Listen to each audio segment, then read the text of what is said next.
Management Committee and members of the public. Welcome to the first of the sort of newly constituted Development Management Committee meetings. I'm Mark Long, Chairman, Councillor Mark Long, Chairman of the committee, and I'd like to welcome everybody here, members of committee, returning members and new members of committee. Can I just also welcome those members of public who are here, those who are listening and watching online as well for this committee. A little bit of housekeeping first of all. In the case of a fire alarm, exit doors and the building, make your way to the far end of the car park. Toilets are on the left, water is available outside the door on the right. Reminder that this is a public meeting and members of the public are welcome to listen to the debate today. Online obviously, and those in the chamber, but unless registered to speak, you are not able to take part and speak. We are live webcasting today, so can I please remind members to use their microphones and remember to turn them off when speaking, and can I remind committee members and members of the public to please switch off and silence their mobile phones. In terms of how the items are presented at committee, the order for each application is as follows. The case officer will present their report, the objector will speak, the supporter will speak, the parish council representative will speak, then the ward member or members will speak. And can I remind everybody that members will be able to question each speaker on points of clarity. There's not necessarily today all either objectors, supporters or parish councils, but they will be identified at each application. At the conclusion of the debate that follows that, members will vote and come to a decision. Can I now ask the officers at the top table to introduce themselves? Amelia? Thank you, Chair. My name is Amelia Bolter. I'm Senior Democratic Services Officer and Clerk to this committee. Thank you. Good morning. I'm Bernard Taylor. I'm Vice Chairman of the DM Committee. Good morning, everyone. I'm David Fairbairn, Head of Legal Services and Monitoring Officer and the Legal Advisor to the committee this morning. Thank you. Good morning. I'm Pat Weimer. I'm Head of DM for South Hams. I'm Bryony Hanlon. I'm one of the Senior Planning Officers at the Council and the Case Officer for the first two applications. Thank you, everybody. Can I ask for any apologies, please? Thank you, Chair. Yes, we've received two apologies from Councillor Bonham and Councillor Mackay with no substitutes. Thank you. Thank you. We now have the minutes of the meeting of the 5th of April 2023 to agree. Can I ask those all present? Thank you. We have agreement. Thank you.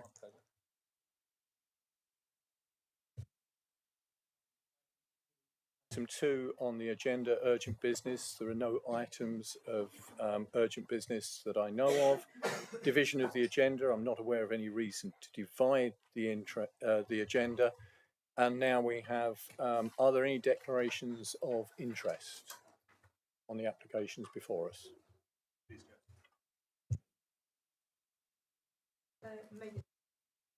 Maybe the same for Simon and certainly Vic and Guy. The last item is an application by a district councillor who's a Liberal Democrat, so particularly the Liberal Democrats who want to declare a personal interest. Chairman, that's fine. There's no impediment to you speaking or voting, but that's fine. Thank you. At this... Sorry, Chair. I have to declare, after discussion with the monitoring officer, an interest in item 6A due to my relationship with the agent for that item. Thank you. Any other declarations of interest? At this point, I will declare an interest that as ward member, I will be speaking on the first application before us today, and Therefore, I will be stepping down as chair for this application and sitting with the committee, and hand over to my vice chairman to take the meeting from here on. Thank you.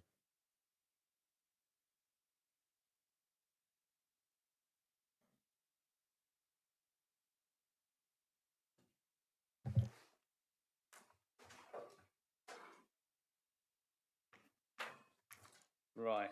Good morning. Our first application is 3273 22 Foe, Shearwater, Devon Road, Salcombe. And we got representatives from as an objector, supporter, and Salcombe Town Council, which is being read out by the clerk, which is a letter. And then obviously Councillor Long will make his presentation as board member. So first I can call on the... No, Riney. Oh yes, sorry, sorry. And the officer on this one is Miss Handon, and she will now present her case before we move on any further. Thank you. Okay, so this is an application for a demolition and a rebuild at Shearwater in Devon Road. So just a refresher for those of you that were on the site visit, this is the site location plan showing the existing dwelling and the garage. And this is the aerial view, just to give you some context. Again, the site location plan just shows the relationship with the other buildings. The existing elevations of the dwelling and the garage as they are. And the proposed elevations. Now I know Councillor Hodgson had requested these elevations of the garage. Those weren't included in the site pack, so here they are for you, just for clarity. Proposed elevations, so the existing building and structures are shown in red outline, and the proposed are obviously shown in a kind of a rendered way. So these are the plans that you were given on site, so these are just here for a refresher.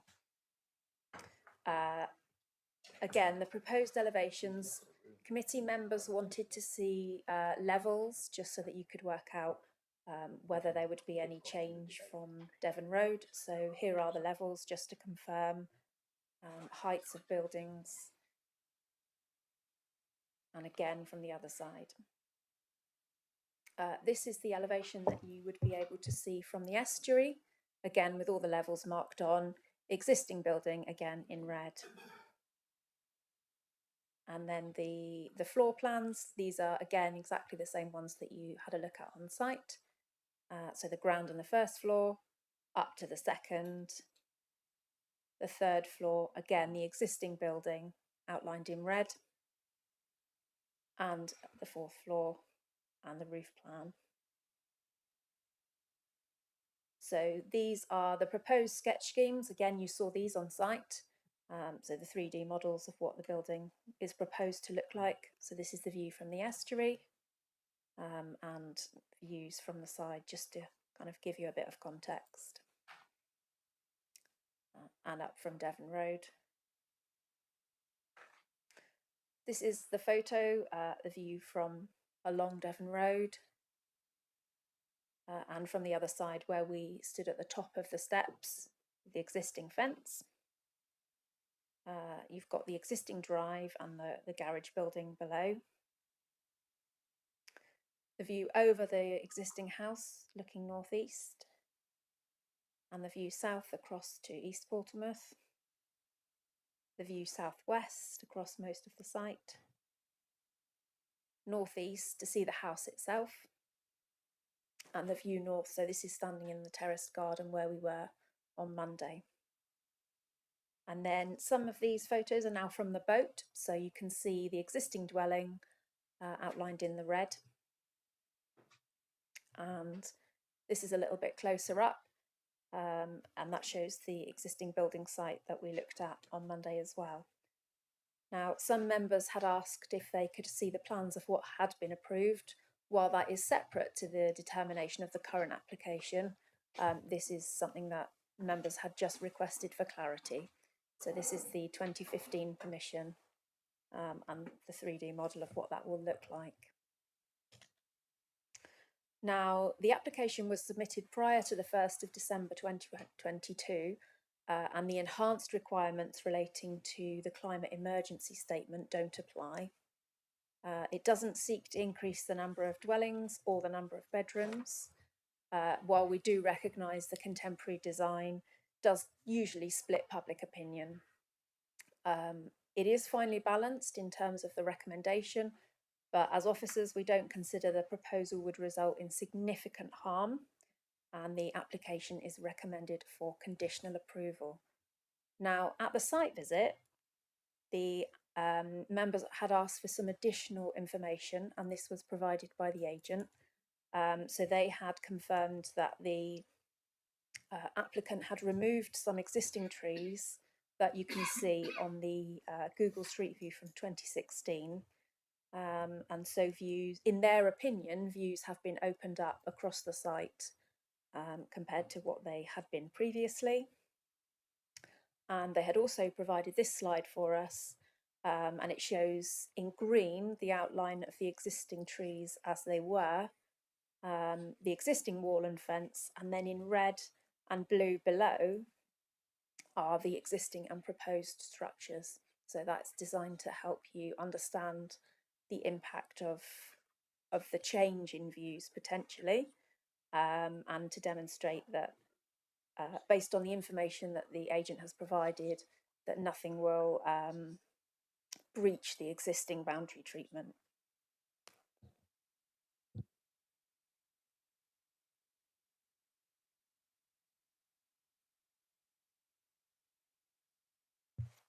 Thank you very much, Ms. Hanlon. Any questions, members? Councillor Panel. I wondered if it had been possible to provide an illustration of the foyer, the lobby entrance area, and how that would sit over the existing layout of the car park area. I'm interested in how much it would block of the view. So that's the current slide. If I zoom in a bit for you.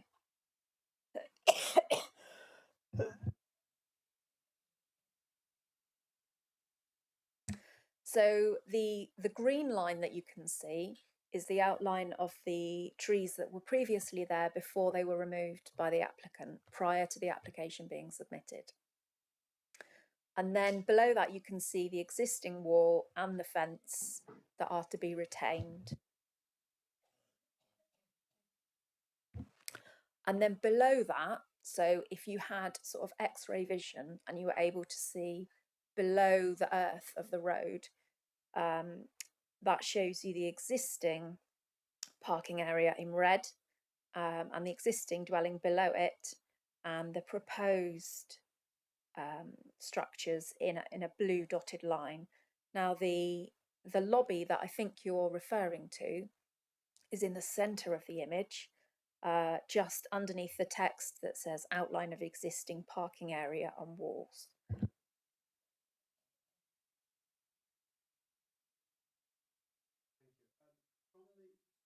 From the illustrations, it looks like some of that is glass. Is that correct? Is it glass? Will you be able to see through some of it?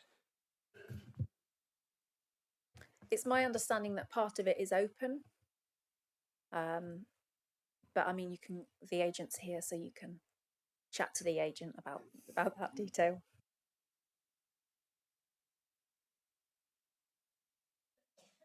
Any further questions? Councillor Hudson. Thank you. Is there a neighbourhood plan in place for this area? Is there one in progress at all? The neighbourhood plan for Salcombe has been made for some time. Okay. And is that's reflected in the, okay, thank you. Councillor Long. I'll come to you, Victor, in a minute. Thank you, Chairman. Ms Hanlon, could you, I'm a little bit surprised about that image. I don't know whether it's you or the agent, but it does appear to show that the driveway leading down to the parking area in front of the entrance is actually set lower than the existing. The disparity between the red and the blue.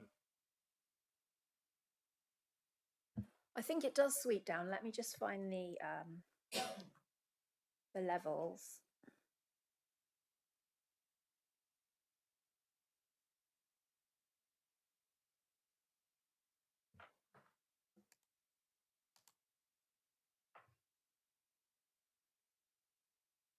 I think it does sweep down ever so slightly.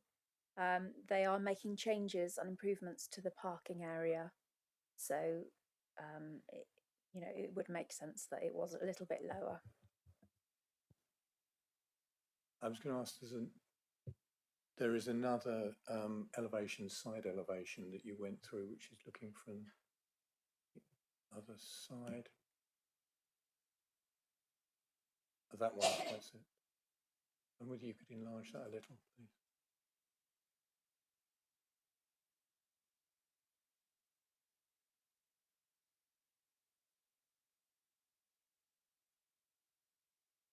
Okay, I think I'm finding it difficult to sort of visualize the levels because it's not actually on that drawing showing the siting of the existing driveway that we were standing on. So the existing structures are shown in red. So I would take that to mean that the existing driveway is higher than the driveway and parking that is proposed. Thank you. I'll follow up some points with the agent. Yeah, I was answered by Mark's bringing up the slide there.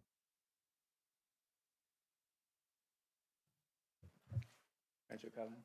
Thank you. Can I just ask about just to clarify, does the ridge height exceed the current ridge height, and about the general width, does that exceed the width of the existing structure?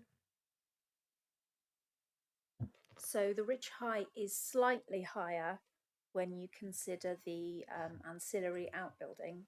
So you can see on the left hand side of the image at the top, there is the ancillary outbuilding as it is in red, and then ever so slightly higher as it will be. So that's the highest point of the development, and that's ever so slightly higher than it is now. And the width is about the same, is it? Width, I think it is roughly similar, but obviously the internal parts of the site will be different. So the overall impact is something that needs to be assessed as part of the application.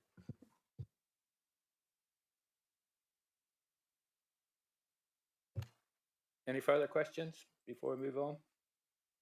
No? Okay, thank you.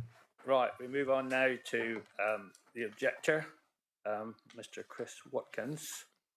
If you'd like to come up and take your place up here.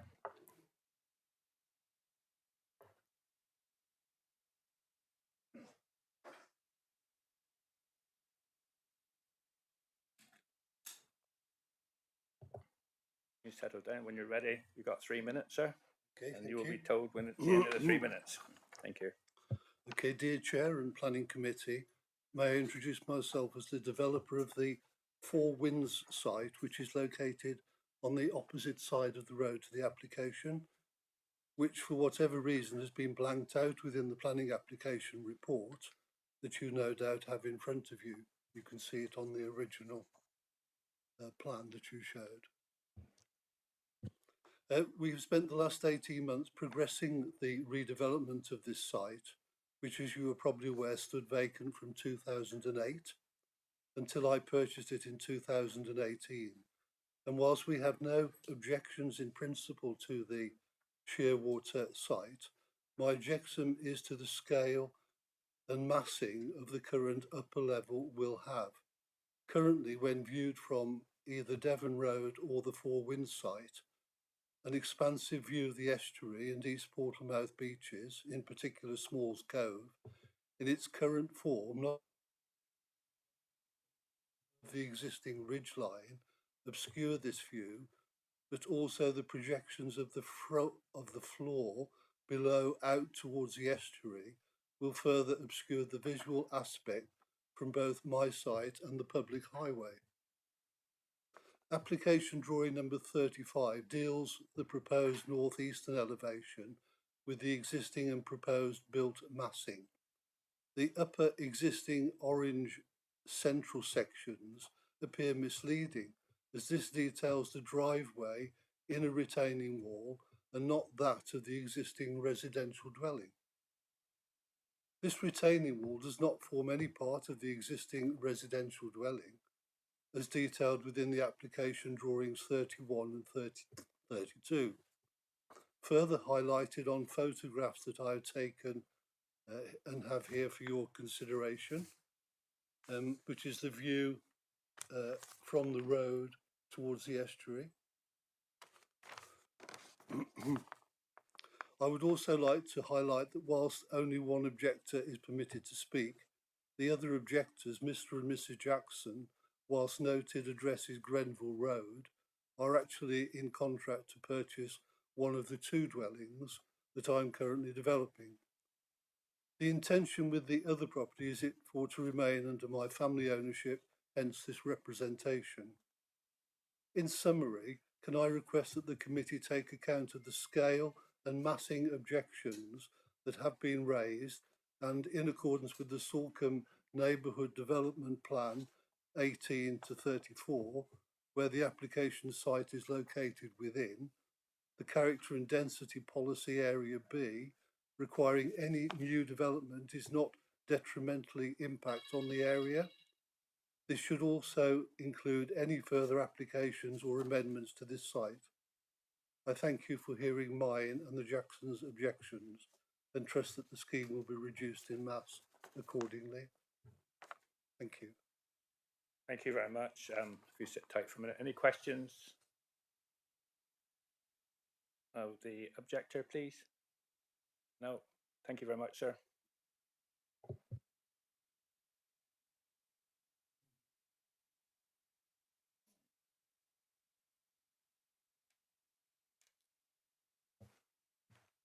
We now move on to the supporter, Mr. Mark Evans, please, who has some slides, I believe.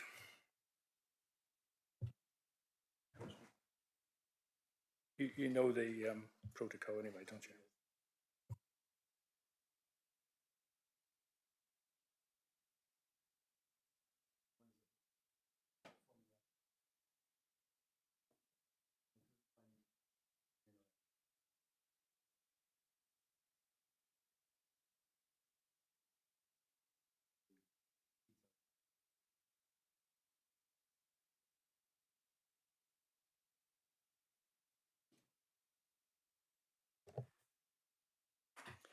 Right, so good morning, members. My name is Mark Evans, and I'm a professional planning consultant with over 25 years' experience in both local authority and private planning practice. I speak to reassure you today that, as required by your adopted planning policy, this high-quality local firm of architects have very positively responded to the challenge of removing an existing building which you're advised by your own professional planning officer as having no architectural merit, and creating a far higher quality proposal for replacement dwelling design that will sit entirely appropriately within the urban context of the town. As many of you will have seen from your site visit and from the visuals shown to you today, the site context is clearly made up of a variety of building designs, many of which immediately surrounding the site are clearly of a greater scale and massing than that proposed. Noting the fact that the proposed building siting will retain the same relative siting as the current property, and the proposed footprint, ridge height and overall massing will only be slightly larger than the existing dwelling, the visuals show that the replacement dwelling will sit sympathetically into, as opposed to dominating, this sloping site topography, and thus the cumulative impact of the dwelling will be viewed as sitting comfortably within the wider landscape of Salcombe. Members, we fully recognise and respect the personal subjective views on the contemporary nature of the building, and indeed on whether the cumulative impact of such modern design responses can be seen as either positive or negative with respect to the wider townscape of Salcombe. However, is it essential, members, that in making any related assessment with regards to the cumulative impact of any development on the setting of the townscape, I ask that you do recognise as both a point of fact and a significant material planning consideration that within the town of Salcombe, and specifically within the site context, there is a range of both traditional and contemporary dwelling designs in the area. Building designs which cumulatively now do positively make up a very attractive variety in high quality townscape design, which in fact makes Salcombe so unique and special. We are therefore in agreement with your planning officer that when viewed in this context, both the contemporary design and its scale is appropriate to its attractive urban setting within Salcombe. Members, as any perceived changes to character and appearance of the immediate site context within this residential area will be localised only, I'm confident that you should be able to agree with the professional view of your planning officer. Whilst noting the objector's concerns about private view impact, members will have been advised in their training that a private view impact is not a material planning consideration to you today. So in conclusion, I am confident that you will recognise the sound advice and very thorough assessment that has been undertaken by Bryony, your professional planning officer, and that on balance, I would hope that you will agree that whilst clearly a high quality contemporary design, the proposal will, as a point of fact, result in an acceptable impact within the varied high quality urban context of Salcombe and give your support to this application. Thank you for your time today. Thank you very much, and also for timing. That was brilliant. Any questions, please, for Mr. Evans? Thank you. Could you explain to me the fabric, the construction of the lobby at the top, which is the one thing that stands out significantly higher than the existing building, and whether it's glazed and whether there'd be a view through it? I think Brian, I was going to say, if you could pull up there's a side elevation. If Brian, you'll be able to pull up the detail, you'll be able to see that it is a mix. There is glazing, so you will partly be able to see through it, and there's parts solid walls. The upper floor level, from recollection, is stone, but there is a partly glazed elevation detail to it.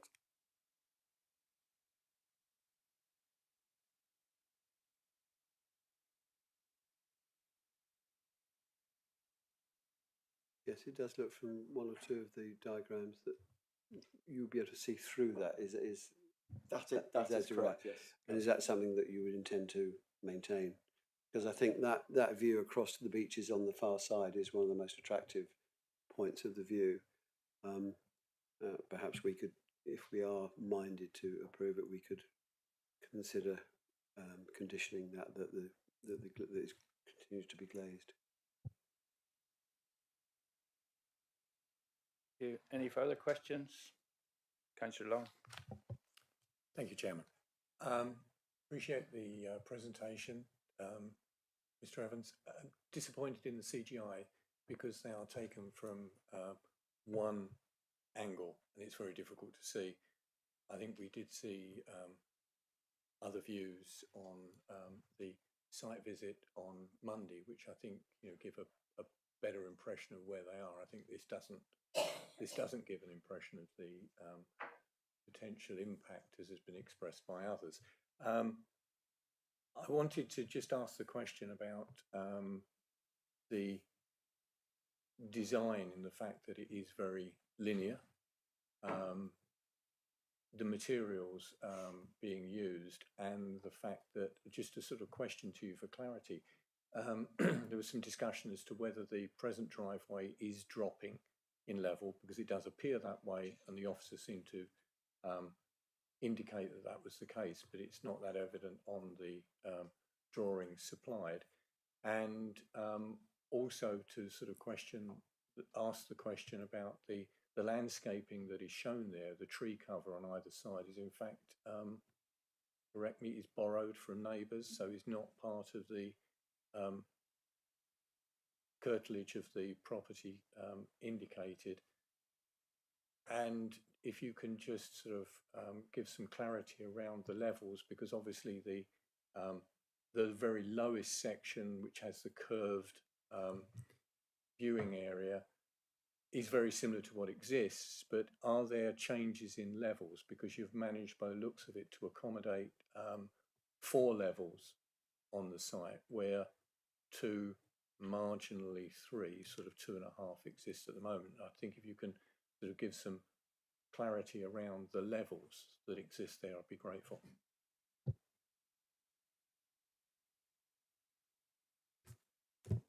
for me to respond, Chair. Thank you. Yes, yes, the design is a linear contemporary form. Again, going back to a point that I mentioned in my presentation to you, I think that there is quite a variety of design types within Solcombe. If you look at the visuals, I'll comment on the points about the visuals as well. There were other CGI visuals given within the actual planning pack that was submitted, so I'm not sure whether Bryony has those as well. So we had spoken to the agent, and the CGI images that I've included are the latest ones. They were very similar to the CGI pack ones that were originally provided, quite distant views. So just to pick up on the points about the linear nature, yes, it is of a linear design, but I think when you look at the as existing, or in fact the as proposed photographs, you'll see that I would say probably 50% of the buildings, all in the foreground of the building, are equally of not only comparable linear nature, but actually of a far greater scale in terms of how they read on the site. So if you look at, if you could, sorry, Brian, if you wouldn't mind zooming in, you'll see all the properties below it, to the right again, dropping down to the left, and then way over to the left centre of that picture. There is quite a linear form already as part of the vernacular. So I didn't think, and I often do provide advice to architects if I think they've got design wrong. I didn't flag this up as something I felt was wrong for that context. Just on the point of the CGIs, if it's helpful, we deliberately provided this most recent CGI, which is the one slightly from the right, because I was the consultant on a neighbouring application site, which members did approve, having seen the site context, and they specifically asked for this particular view because we missed it last time. Hence why we've actually provided it. So yeah, it's not meant to be misleading in any way. It was just a view that Councillor Brazil, I think it was at the time, specifically requested. Just going back to your other comments, you asked me to clarify that, was it the materials used? Was that the question, Councillor? That was one. Yes. So the materials are a mix. Again, trying to pick up from the vernacular of Solcombe, there is quite a mix of materials approved within Solcombe. So there's quite a predominant render building profile within Solcombe. There's obviously natural stone used. We've tried to pick up on all of those elements. Again, trying to sensitively step the building into it's a very steeply sloping site, as you've seen. So rather than just sticking a great big vertical box on the site that doesn't step, we've actually, hopefully, you'll agree, sensitively stepped the building into the site, following the contours in a very similar form to the way the current building goes. We have used the use of natural stone, again, picking up existing retaining stone walls that are on the site. And then the use of render, I would say, is fairly typical within Solcombe. Your query about the driveway dropping, it is my understanding that the drive levels are being dropped. I unfortunately cannot tell you by how much, but they should be. There's a before and after that we sent to you, I think yesterday, Bryony, that you requested, where there is a section through that does hopefully show the detail of the difference in the red line and as existing. Apologies if it's not clear.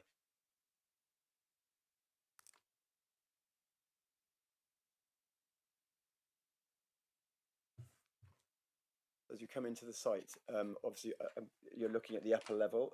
Councillor Long, was your concern on that upper section or further down into the site? Yeah, as far as I understand it, the driveway level, it obviously starts at the top at the current position, but then is graded slightly differently so that it does drop lower into the site. But I wouldn't say it's a particularly significant difference. Just picking up further points that you made.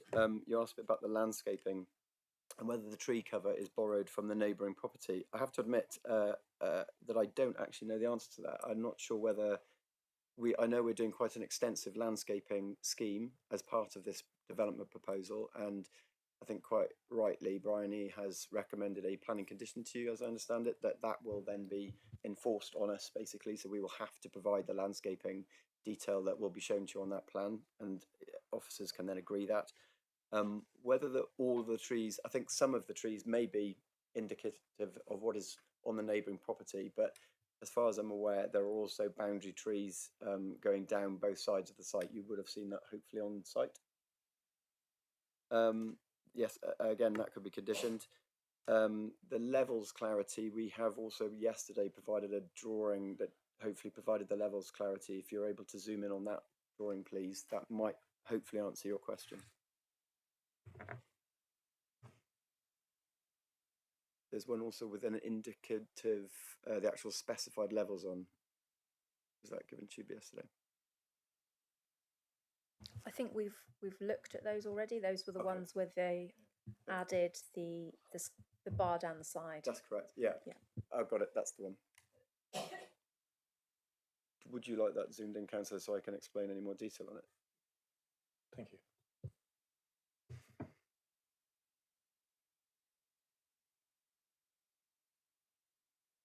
So picking up on the points on levels, obviously as Brian explained, the red outline is the existing property. So you can see how the current proposal width-wise is very comparable to the existing property. The scale and the height you can see is marginally increased in part. On that top left-hand area, for example, where we've got the garage, there's a very marginal increase of roof to the left, and the porch area, which Councillor Pennell quite rightly asked questions about, you'll see in the centre there is a small, very small section where the roof of that is visible over and above massing of building that is as existing. But hopefully we've designed it so that it reads more or less within the same footprint and scale of the current building, albeit it now does cascade a little bit more down the site, but hopefully you'll agree in a positive way. Thank you, Chairman. Thank you. Any more questions? No. No, you can ask. Sorry. Okay, team. Lovely job. Thank you very much. Right, we've got no Salcombe Town Council representative, but they've actually sent a statement which you can read out, Amelia. Yeah. Thank you, Chair. Salcombe Town Council presentation to the Council's Development Management Committee on the 7th of June 2023. We have concerns as to the impact of the development with regard to public views from Devon Road over the water, beaches and hills beyond. The planner's report states that with a minimal increase in ridge height, it is unlikely that the proposal would be unduly visually prominent from the street scene. If this is in doubt, the agent should have provided a 3D view and more convincing description. We have also concerns about the size, scale and massing as seen from the water. No straight-on view or view from the northeast has been presented by the agents, only a long-range view from the southwest. Equally, the format of the as existing plans and elevations show no relationship to the context, and they are presented in a very different format to the as proposed drawings. This makes comparison very difficult. We believe the building will look much larger and the mass would appear as very bulky when viewed from the estuary. The existing house has had many extensive alterations over the years, already overdeveloping the site. There are no footprint areas or volume calculations for the as existing or as proposed buildings, as this would have been helpful. We believe the change from 2 floors to 5 floors will show a massive increase in plan and volume and demonstrate overdevelopment. The long, deep bands of white or even muted colour render will be very dominant in the hillside and will have a negative impact on the area of outstanding natural beauty. These will be contrary to policy SALC ENV1, as the design has not minimised the proposal's visual impact on the area of outstanding natural beauty. Moreover, we believe the design is not in accordance with policy SALC ENV7, as we feel its bold, modern character would detrimentally impact the character of the existing low-density development as stated in the Character and Density Policy Area B description. The neighbourhood plan notes that the character of Salcombe has been damaged by development that has not reflected settlement patterns, local materials and design. This proposal does not reflect local materials and design, and we believe the swaths of horizontal render need to be broken up.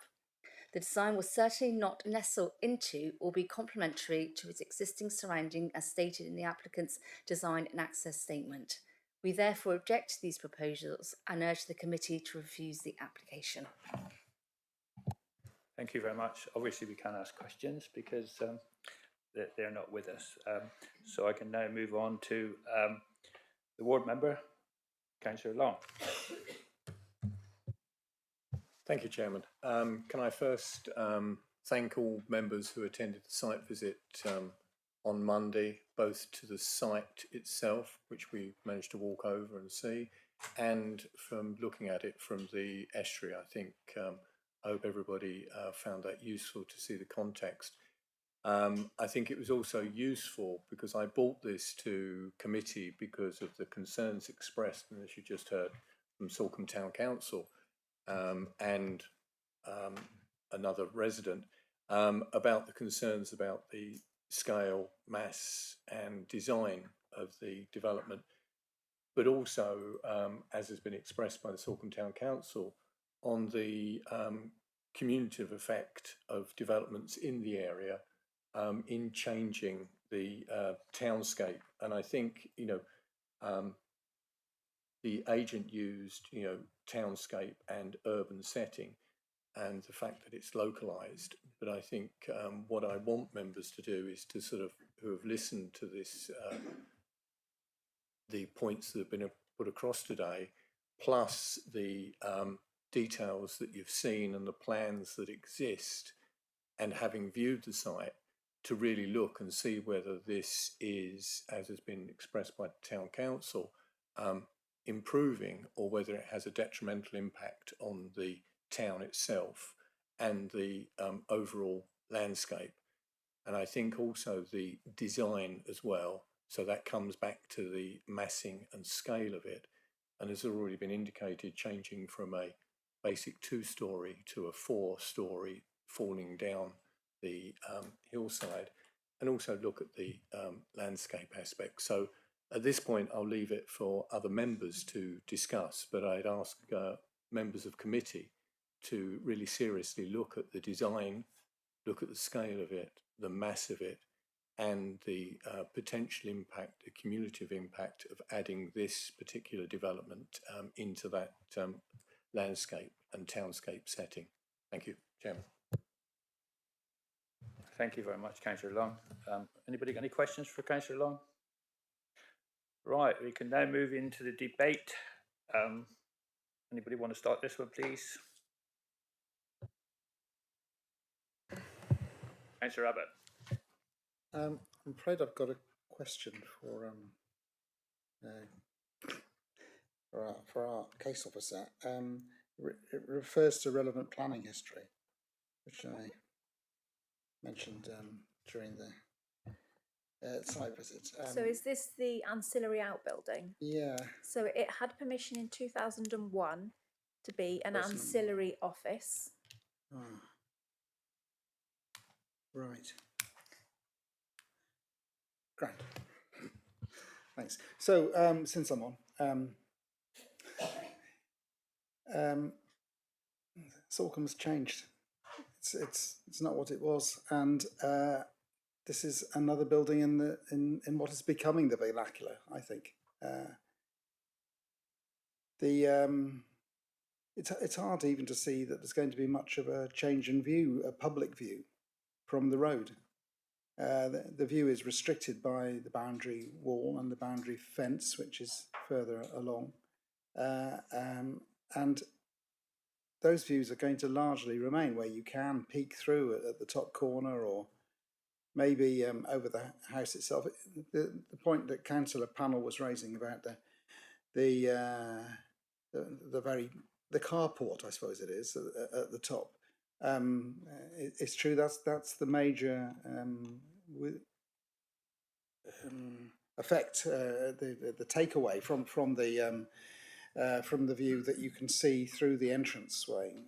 I'm not convinced that the changes are that great for when you're trying to see through narrow gaps to get the view from that road. Looking back from the sea, from the river, from the estuary, then the building didn't appear to be particularly large, and it's very similar to some other buildings. There was one that was pointed out that was cream and stone, and it was a very similar effect on that hillside and the view from the estuary. Okay, that's where I am. Anybody want to join in on this one, please?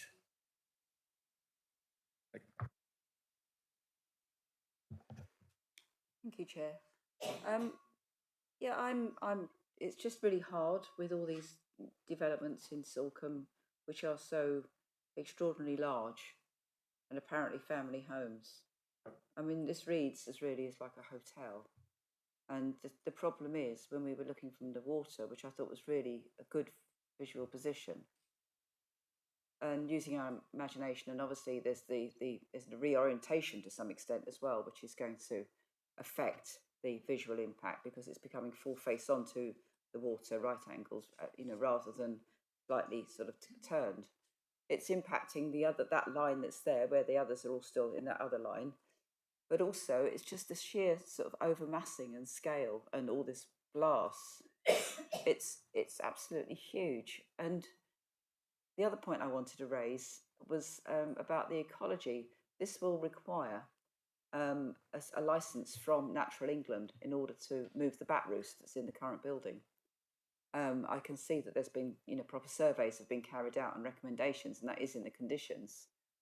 But we're kind of going into the unknown. I mean, the whole point about a licence from Natural England is that there has to be a declaration of overriding social need in order to justify a licence to remove a roost, albeit a day roost, for a protected species. In this case, it's a pipistrelle bat.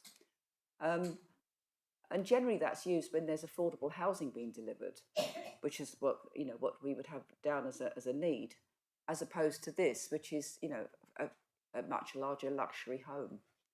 And it's not for me to comment on the social element of that, but in terms of how the licence is given or provided, we're kind of assuming that will be approved.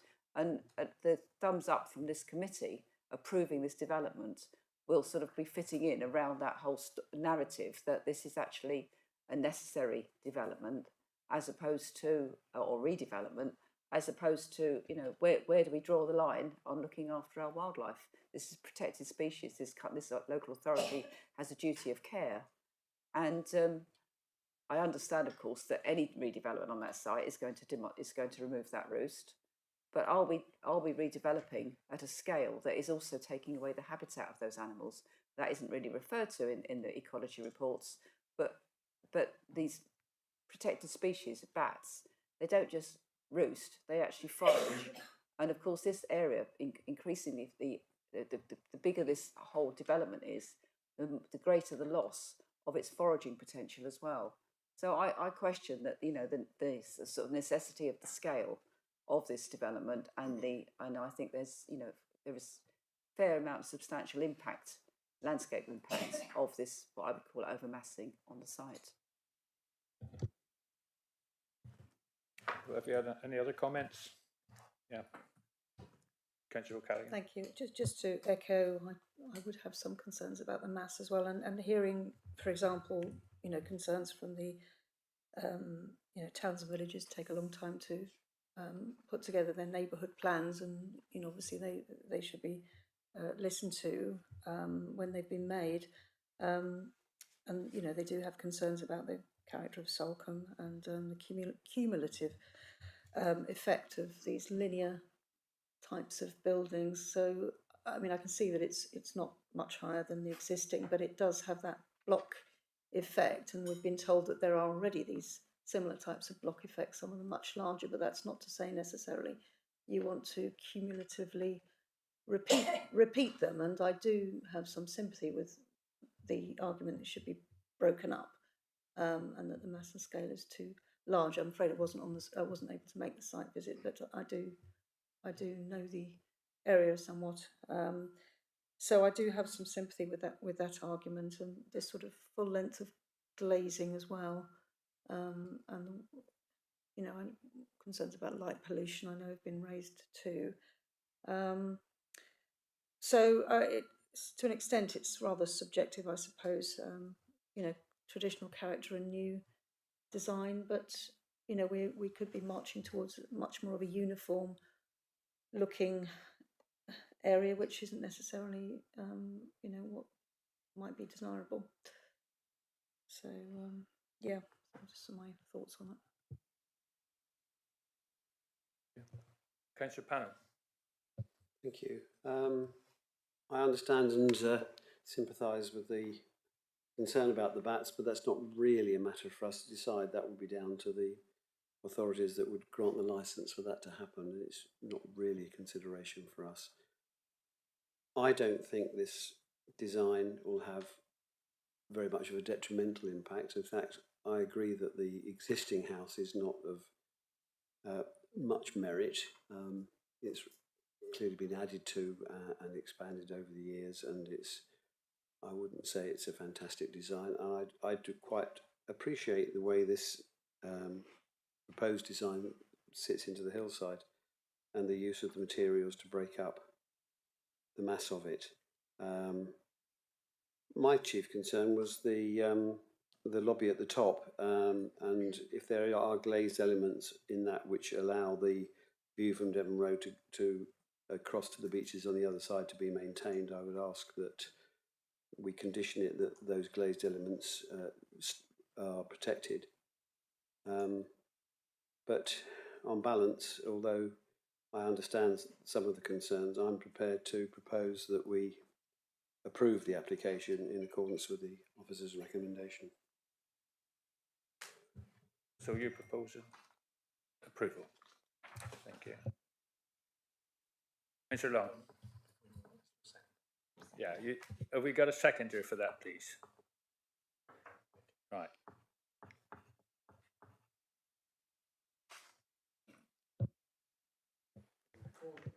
Pardon? Yes, please. Yes, if you would. Yes, I second that motion. Councillor Abbott.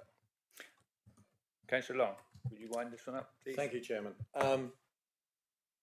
You will understand that the concerns I have about the change in the style, we're moving away from what I think would have been classed as a local vernacular into something which is becoming very linear and, dare I say it, very block-like. And I do fear that this does add to the changes that we're seeing in the townscape and landscape of the area. I am very concerned that this is adding. We have seen a number of developments. We have a development below. There are modern developments there below it, which were done in the 70s, 80s, 90s. We are seeing a dramatic change. I do believe that this design, a design for a property here could be far better. It could be far more acceptable. It could be blended into the hillside. I don't believe that the scale of it, the size of it, and the massing is an improvement. I do believe it's detrimental to the site. There's a considerable amount of concrete that is going to have to go into this. The development, you can see the changes that are taking place there. The southeastern sort of elevations show the impact from the water. I don't believe the amount of rock that's going in there as terracing will blend it into the hillside. It is a considerable property. It is extending up in height from the original dwelling. It has been moved in its axis to make it square on to the estuary. The impact that this is going to have is largely from the water from the other side. I believe there is going to be some impact from the street view, perhaps not as much as might have been concerned, but there will be some impact. Certainly, my concern is the public view from both Devon Road and from the looking from the other side of the water, from the East Portsmouth side and from the estuary, that this is compounding the changes to the landscape and townscape in Salcombe, I believe detrimentally. I believe there could be a development in there which would be acceptable, but it is like a lot of the new developments taking in, going from side to the site in very hard landscaping. When you look at what is being placed there, although there will be a landscaping plan, most of the landscaping plans that come in for modern developments now are very small. We will no longer see what is the setting through that estuary side, and a lot of areas, the trees that will develop into substantial trees, where you've had Monterey pines, beech, oaks, things like that growing, which tend to soften the area. This development and others do not allow and do not have the capacity. The only capacity to put substantial trees in would be at the bottom section, which would remove the view. The problem with a lot of the newer contemporary styles like this is that what they're trying to do is to increase, and I don't criticize it, the ability to have views across the stunning estuary and across the other side for those who are going to occupy them. But I think my concern is that everybody else has to look at this. It will have a detrimental impact. It does roll down the hillside. I don't believe the landscaping that is proposed will soften it. It is substantially increased from a sort of basic two level to a 4 level. We also see the increase in size of the ancillary accommodation garage area. It is a substantial property on that plot. And I think the massing of something like that is detrimental.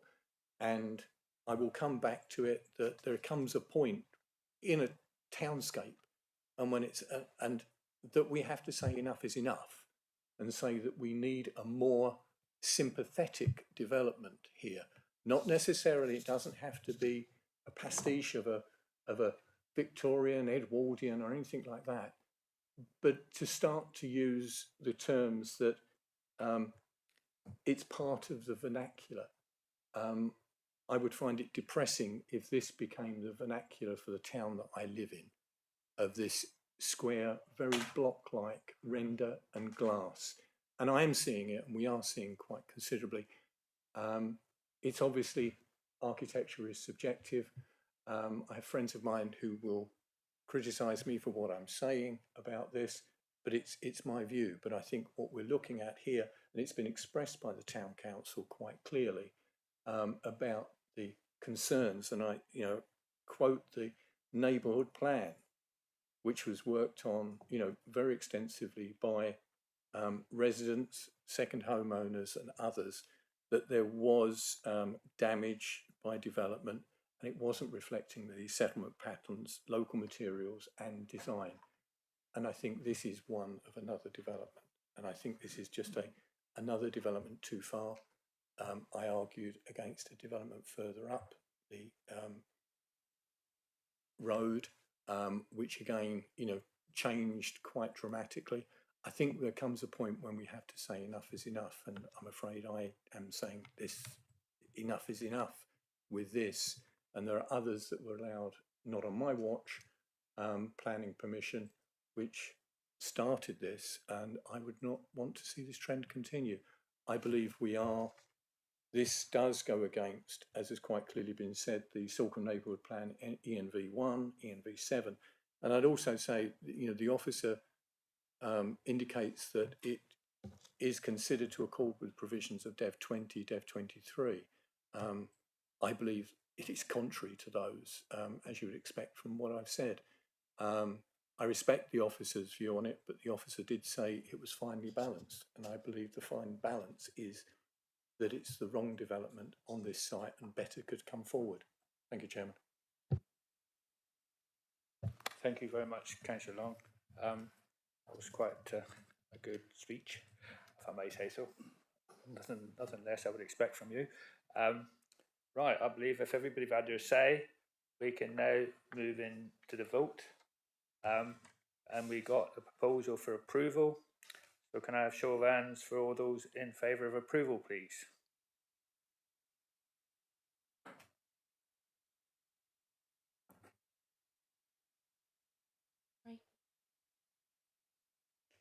Yeah.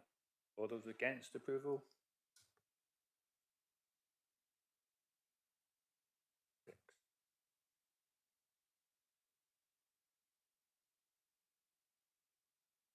That's right.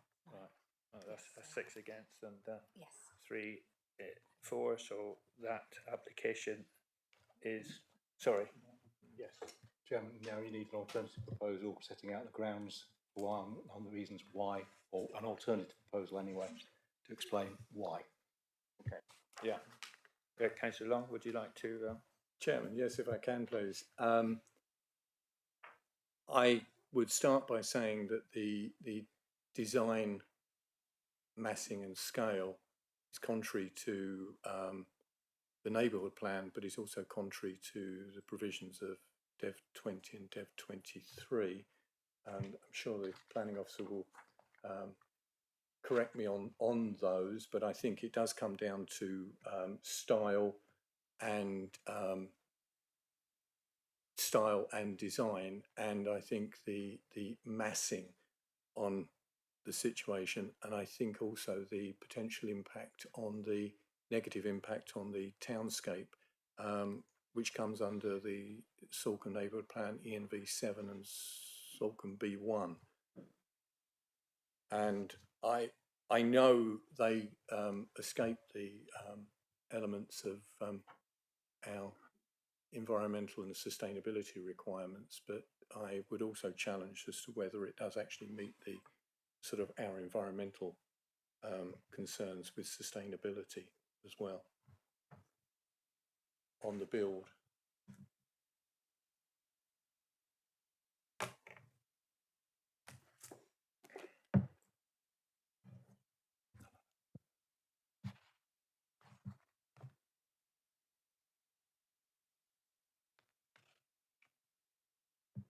I don't know, Chairman, whether the Dev 32 delivering low carbon development also comes in to this, because obviously there is a considerable change between the house, and I know we have a policy now, but it wasn't captured to actually prove that.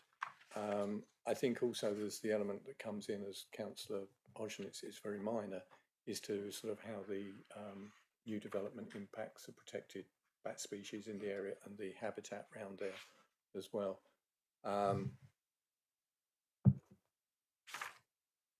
I think it is Dev 23, the landscape character, but also the townscape character.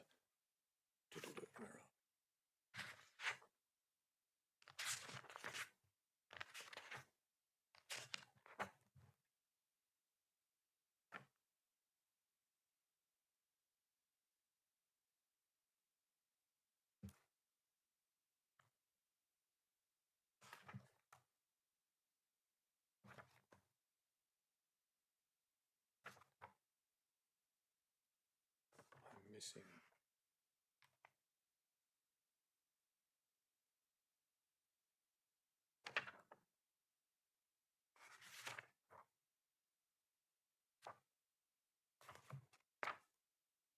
Am I missing any particular policies or relevant policies? Is it Dev 25?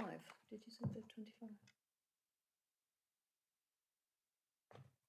I think we're primarily Dev 20, place, shape and quality of the built environment.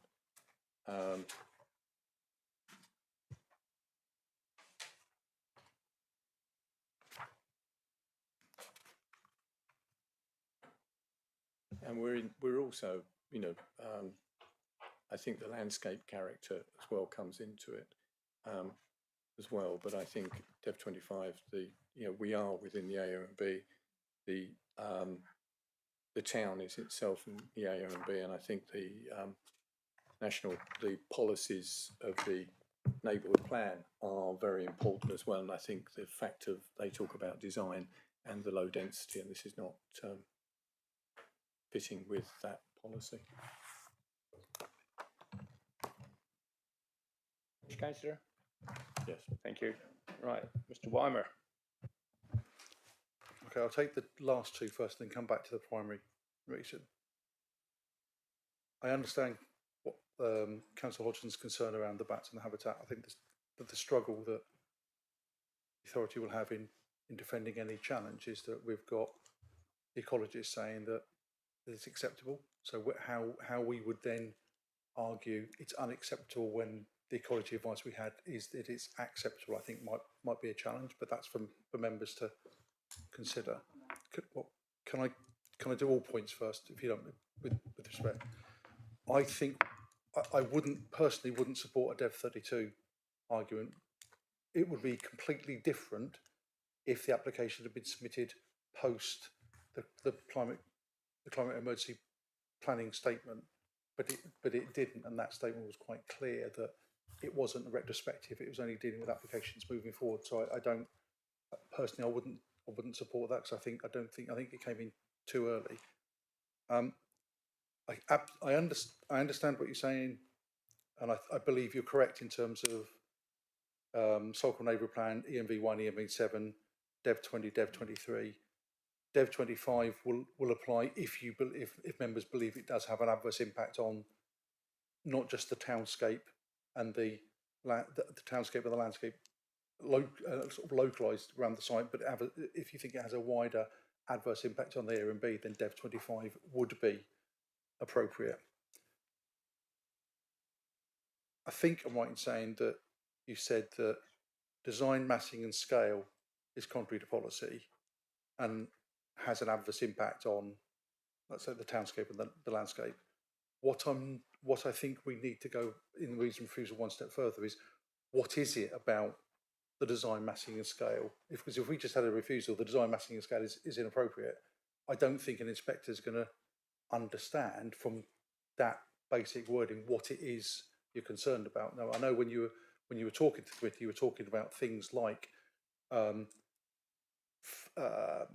filling up the site, more horizontal emphasis, more glazing. I think we just need to have a little bit more, I suppose, apologise for the phrase meat on the bone, for that reason, to put in a reason for refusal. And I think coming back to Dev 20 and Dev 23 and Salcombe B1, it's one I've used before, and those policies say development is of good design, integrating with adjoining properties and surrounding suitable in scale, form, and visual qualities, the context and visual amenity. And I think it is the combination of the materials, the linear nature of the property and the scale, and the fact that the scale and massing, that if you look at the pictures, it fills the centre of the site, and you've got the massing through there, the linear nature of it, the glazing combined. There is an awful lot of stone used in it, which I think has its benefits, but also, can create cliff-like sort of appearance. So I think the combination of, the question is it a good design in that setting? Is the scale of it and the massing running right across the site, because the upper levels do fill the site from side to side. And I think that combination of that additional glazing, the position on the site, because it is squared off and is running across the site, increases that massing and scale, and the stepping doesn't reduce that. It just, you're looking at a flat section there.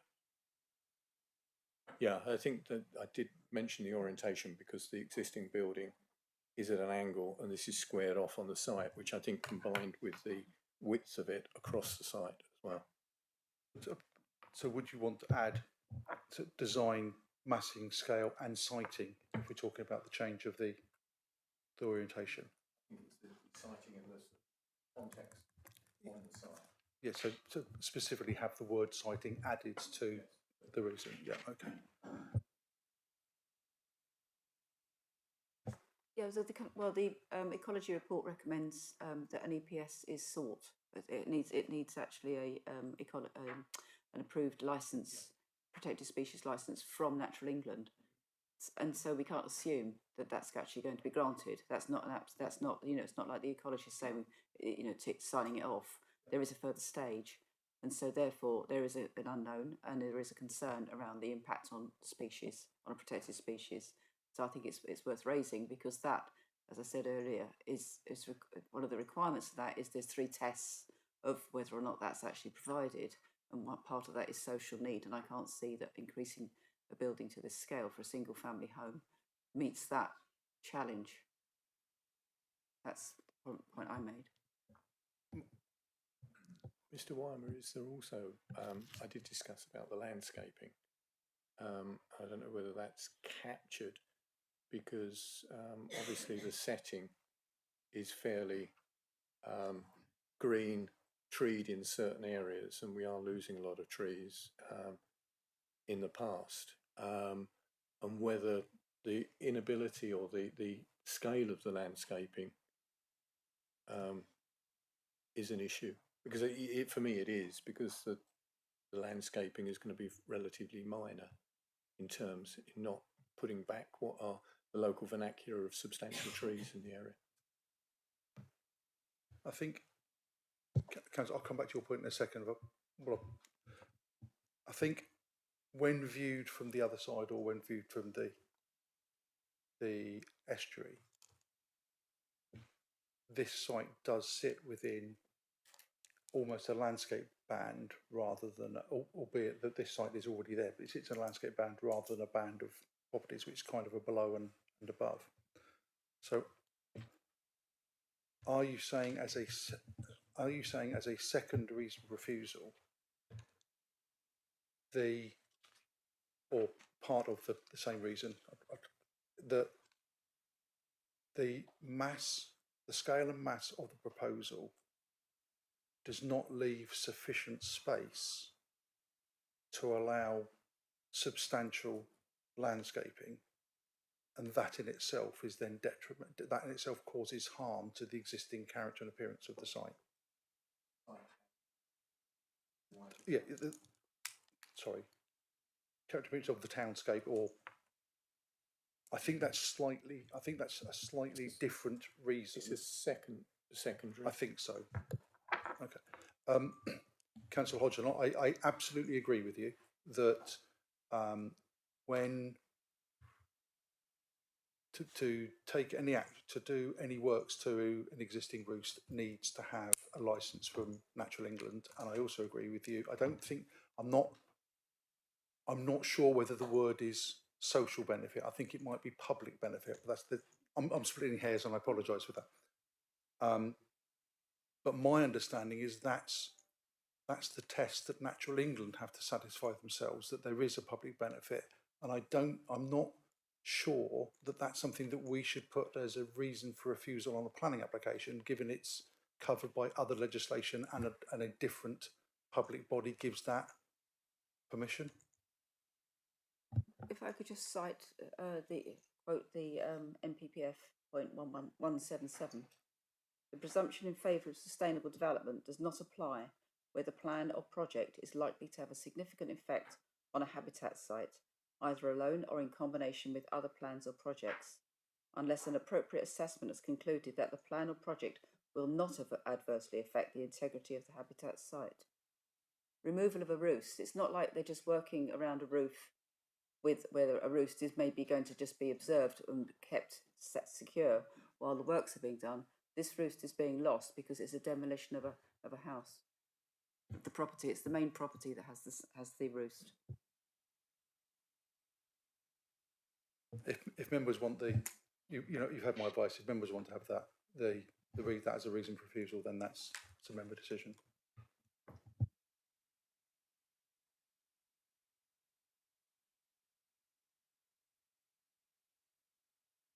So the reason for I'm happy to accept that, but it's a bit like my landscaping element, that it's not the primary reason for refusal, but it's as a bit of broad comment here, not making comments on this specific application. My advice to members is don't think about primary, secondary reasons for refusal. The council would have to defend every reason for refusal on a decision notice. You can't have, for want of a better phrase, throwaway reasons for refusal. They've all got to be carefully thought out and defendable on planning reasons. Any authority, if they put a reason for refusal on and that reason for refusal cannot be defended, is at risk of a partial award of costs. So I'm always nervous when I hear the words, well, that's the main reason, but we'll throw these one. I know you haven't said that, but that's a primary reason, so we don't need to worry so much about the other ones. We do need to be quite clear that we've carefully thought about and it's appropriate to put every reason for refusal on. That's just a general comment about any planning application that comes in front of you. So ultimately it's member decision, isn't it? So if you wish to have I think probably a third reason for refusal around the impact on ecology, then we'll happily put it on. I think your concern is fundamentally that there isn't public benefit from this scheme to justify the potential unacceptable impact on an existing bat roost, or it hasn't been demonstrated that there's sufficient public interest. So is that fundamentally the reason for refusal? Yes, so therefore I don't think an EPS licence is likely to be granted because it's actually a loss of a roost. Yeah, Mr. Fairbairn. Yeah, Chairman, if you'd like to come I in think and we wind need- this one up now. Thank you, Chairman. I think we need to be careful about the dividing line between what is a planning consideration and what is properly the domain or remit of Natural England and the granting of a licence. I think up until the point, almost the last bit, I think you were okay, but at the moment you then said, and a licence shouldn't be granted, I think you strayed over. So I would encourage you not to go down that route. The other thing I was going to say, and I think Mr. Wyman's probably already said it in poor terms, but it's better to have one good reason than two mediocre reasons. So as he says, it's entirely a matter for you members, but essentially each reason has to be defended on its own merits. Chairman, and I accept that, and I think the decision as to whether a licence is granted or not is outside our hands, and as such, however much we feel, for it, it may not be an appropriate, point. I think what I said on the basic JLP policies and the neighbourhood plan policies is substantial enough for an inspector to consider, and anything related to bat roosts will come along as a consideration at some other point should an application come forward again.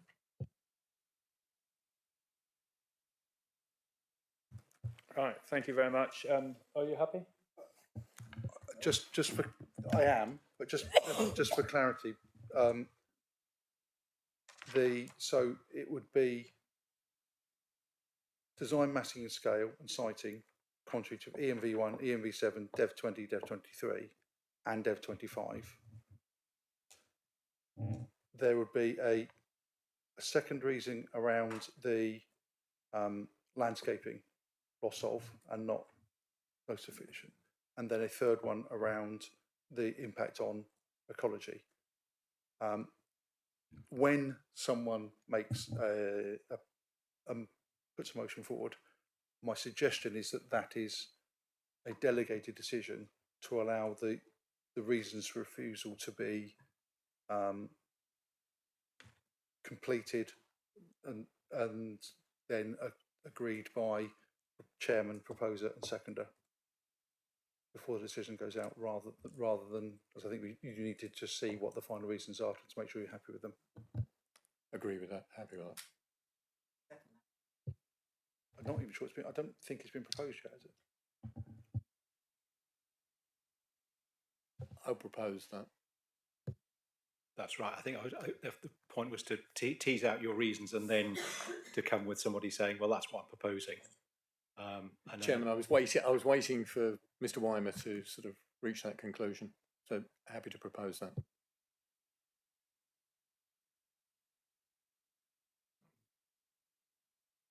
That those conditions were proposed by Councillor Long and seconded by Councillor Hodson. Right. I think if everybody's happy, you all happy, team? Yeah. Right. Now that application. What, oh yeah, we'll show of hands. Are we happy with that? Yeah. Lovely.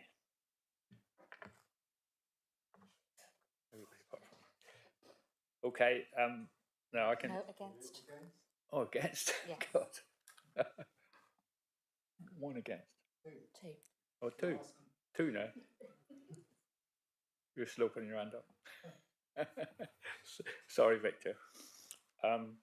Yeah, so can I now wind this one up? And the vote was lost 6-3. So that application has been refused. Thank you very much.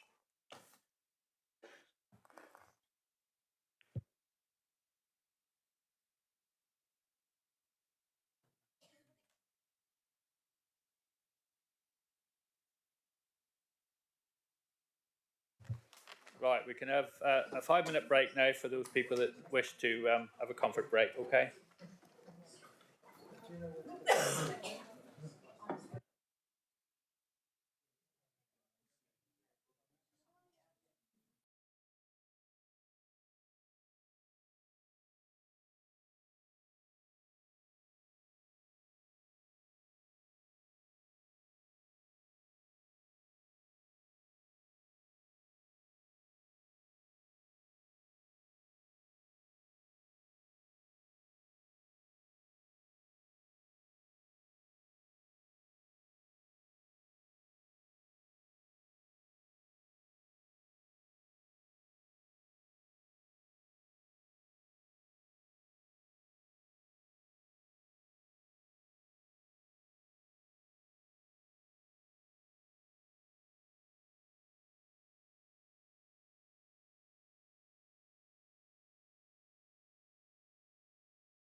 which is 220222 full.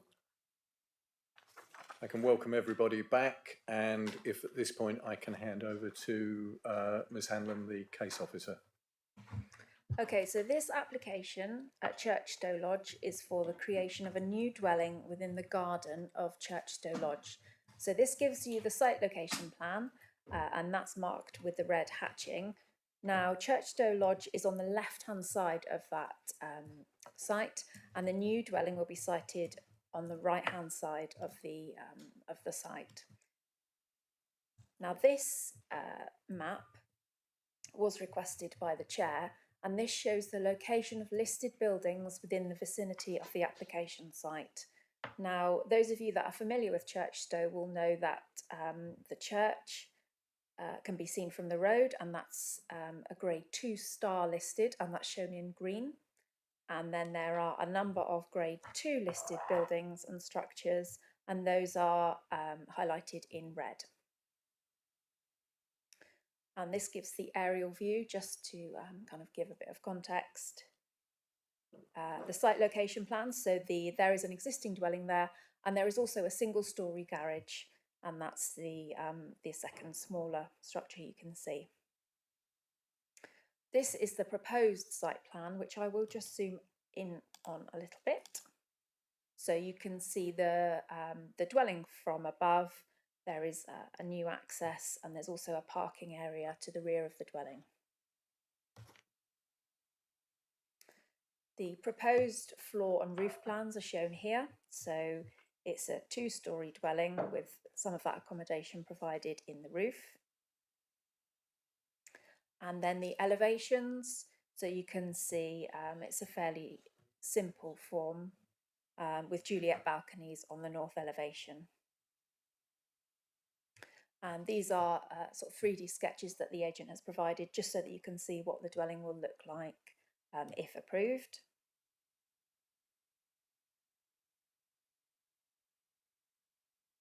These are some site photos. This is standing within the private garden area of Churchstowe Lodge. So the garden is currently subdivided into a more enclosed space and a much more open garden. So this is the part that's closest to the house. And then as you move east, so if you think back to the site plan, we're walking towards the church within the garden. And you can see on the left-hand side the existing garage. And then we're right at the far end of the garden. You can just see the church through the hedges on the right-hand side. And this is me standing sort of in the hedge almost, just so that you can see what's on the other side of the hedge. So you've got the listed buildings and the church in the middle of the photo. And then I'm now partly still in the hedge, but turning the other way, so you can see back through the garden, just to kind of give you an idea of how big the garden is in real life. And again, you can see the existing garage on the right-hand side, and then the trellis of the more enclosed garden belonging to the host dwelling. And this is the existing dwelling of Churchstowe Lodge. So you can see that they've got dormers in the roof, and that is partly reflected in the proposed design. And then just some more photos for wider context, so that you can get a really good understanding of what the buildings look like on the site. And this is the view looking south, again, that dormer design. And then from the other angle. Now, to the north of the site, there is an agricultural field. So this is just along the existing boundary, so that you can see the windows of the host dwelling do pop up over the hedge. And you can see the church in the distance. And this is the view north within the agricultural field. So my back is on the hedge that you've just seen, and we're looking north. This is the view that most of you will be familiar with, the view along the A379, which runs through Churchstowe. So to just get your bearings, the shop and post office are on the right-hand side of the photo, just behind the speed limiter sign. And you can see the church again in the distance. And this is me just outside the shop, looking northwest and then northeast, so that you can see the shop again on the right. And then a little bit further along, looking east up towards the church. And then this is me outside the pub looking east, so you can see the boundary hedge of the site in the middle of the photo. Now, the key issues that have been identified. So the dwelling is designed in a contemporary style, and it does mirror those themes of the Churchstowe Lodge building as it is now. The application includes low carbon measures, so solar panels, EV charging points and a heat pump. The existing boundary hedge will be retained. It will be realigned as part of the application to provide the access, but retain screening of the proposal from the listed buildings. We do recognise local concerns about highway safety, but we are a second-tier authority and we answer to Devon County Council Highways Engineer, and he has reviewed the proposal and hasn't put forward an objection on highway safety grounds. And in that context, the proposal is recommended for conditional approval. Thank you, Ms Hanlon. Any questions? First, Councillor Abbott. Thank you, Barney. On the photographs, could you go back and point out where the entrance in that hedge is? Do you see it in that place? Yeah, about there. So it's approximately here. Yeah. But it's much clearer to see that on the site plan. So I will go back and zoom in for you just so that you can see. But stop. If it, okay. Carry on.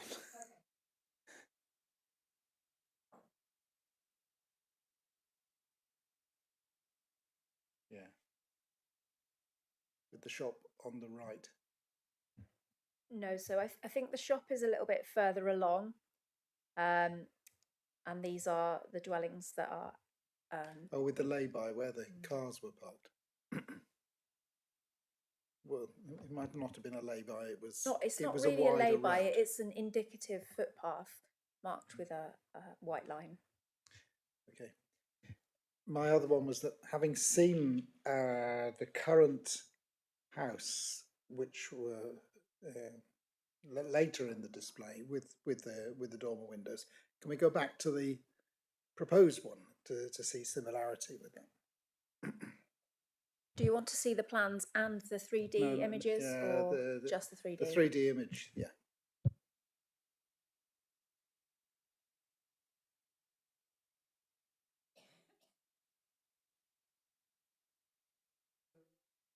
Sorry.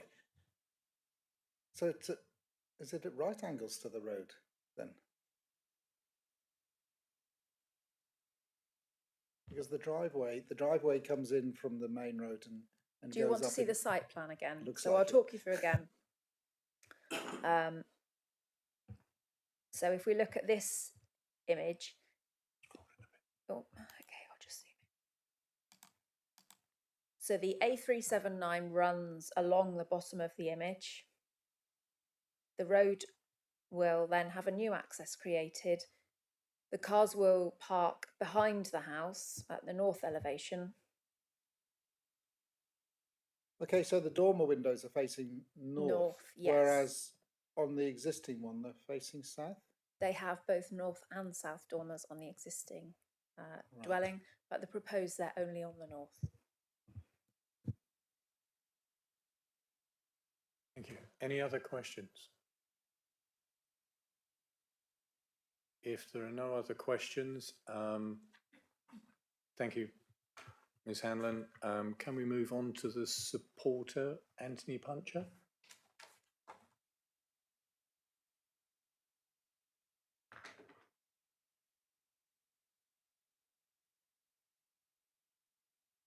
Thank you, Mr Puncher. If you take time to settle in. Yes. You have 3 minutes. Thank you. My name's Anthony Puncher, and I am the owner of Churchstowe Lodge, my home for 11 years since retiring. The grounds for the recent call-in by Councillor Bonham are not supported by the case officer's assessment set out in the agenda report, or by the relevant internal heritage and arborist or external county highways consultees. In the absence of sound evidence to the contrary, the decision-making exercise can therefore safely set aside the potential concerns identified in the call-in, visual impact and highway safety, and approve the application subject to the reasonable conditions recommended by the case officer. It is the considered opinion of the highways consultant that the splay will assist all road users from the improved visibility it creates. This, in conjunction with the added calming influence of the new VASs, will enhance the safety factor without endangering all highway users. The plot is surrounded on 3 sides by Devon banks with hedges above, providing a sheltered area allowing it to blend into its AONB location. They also provide a barrier to hide the 3 listed buildings, the closest being Fleur Cottage 40 metres away. The combined services of a highway consultant, Devon Highways and an arborist developed a safe access with 50-metre splays and realignment of the existing hedge. The visibility will be equal to or better than any other entrance along Churchstowe's 379. Initially, Devon Highways objected to the application using the results of a 2014 survey which recorded vehicle speeds values of 85% at 35 miles per hour in both directions. The recently installed VASs have produced excellent speed calming results. A Devon Highways further assessment determined the retraction of their original decision. 3 planning applications within 150 metres each way of the new access were granted without objections. A cul-de-sac with 15 properties, another with its entrance immediately opposite a busy junction, the third immediately opposite the church with its listed wall. All were granted prior to VAS with speeds at 35 miles per hour. With the extensive visibility displays, the approval by Devon Highways and SHDC planning, plus the respect provided to the listed buildings and AONB, it is hoped that the Development Management Committee provide a positive response. Thank you. Thank you, Mr. Puncher. Are there any questions of Mr. Puncher? Councillor Hodgson. If I understand correctly, you're just along from, obviously you're within the same big plot at the moment. Where's your access on? You're on straight onto the 379, are you? No, our access is off the Venn junction, which is a junction that you saw on one of the images.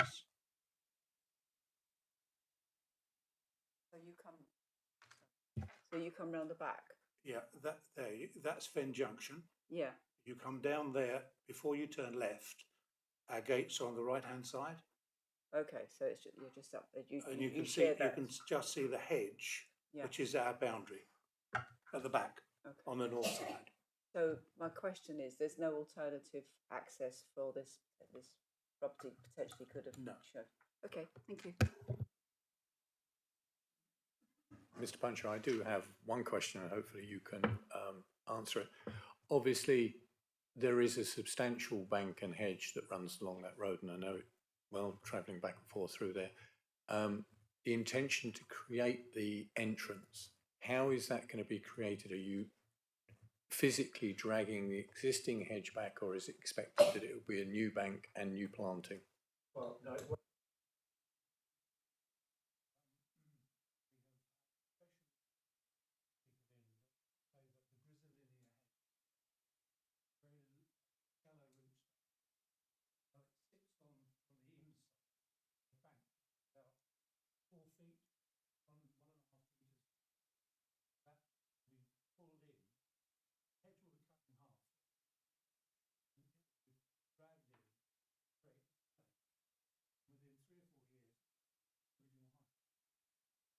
Thank you, Mr. Puncher. You've answered my question. Any other questions of Mr. Puncher? If there aren't, thank you very much. Thank you.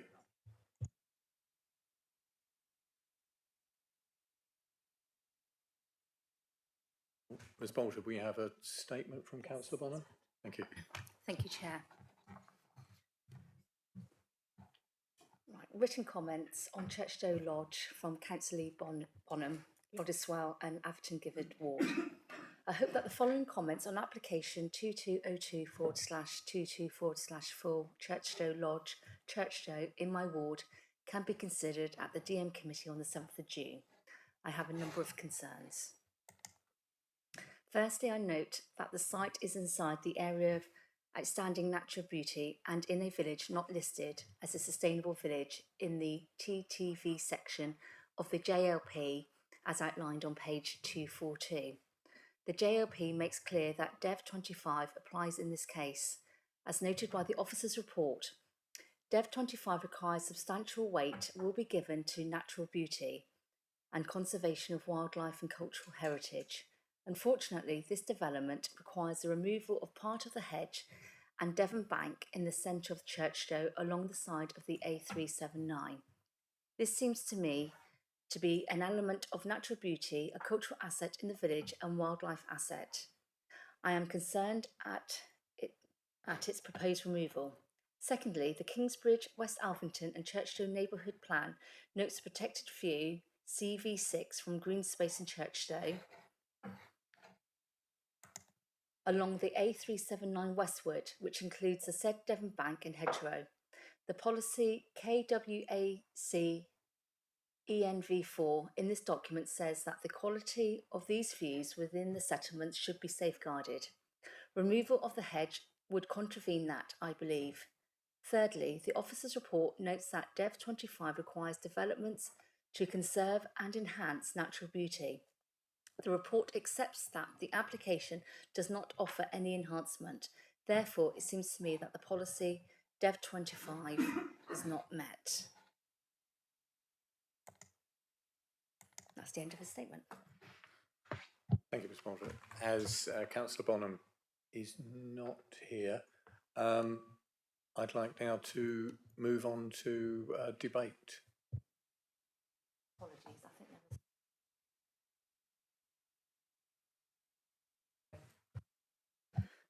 Sorry about that, Chair. Fourthly, I feel that DEV 23 and DEV 28 of the JOP should be taken into account.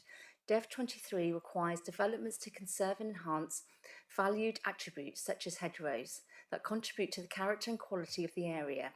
DEV 28 also states that hedgerows should be protected unless there is mitigation, and I do not see any mitigation in this case. Overall, the proposal seems to contravene a number of the JLP and neighbourhood plan policies. Yeah, that's it. Thank you. Thank you. Now we'll move on to the debate. Does anybody wish to start? Any comments?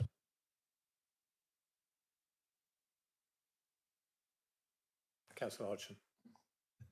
Get the ball rolling. I do understand the concerns around highway safety, but as has been said, the highways officer has dropped his concerns, objections, and so I don't think we can actually pull that one in. As has been said, there will be vehicle activated signs or VAS signs coming in. They are known to have quite a good positive impact on speeds of traffic coming through, so potentially that could support it. And this is within the the envelope of a settlement, which is where we would hope to allow new developments to take place. So I won't give put any proposal on the table, but I think this I think it would be hard to refuse this. Thank you. Yes, yes, I agree with Councillor Hodgson on the access issue. I mean, the county council says it's okay. It's hard to say that it isn't. On the neighbourhood plan issue that Councillor Bonham mentioned about the removing the hedge, So I understand the parish council hasn't mentioned that, has it, as a objection? It did it just say access? Councillor Bonham was mentioning it as a ENV4, I think, or something. It was on the Kingsbridge neighbourhood plan. It was a key view, a key site, removing. But I don't believe that's been mentioned at all by the key parish council. Am I wrong there? I can't see that it has. Is Ms Hanlon?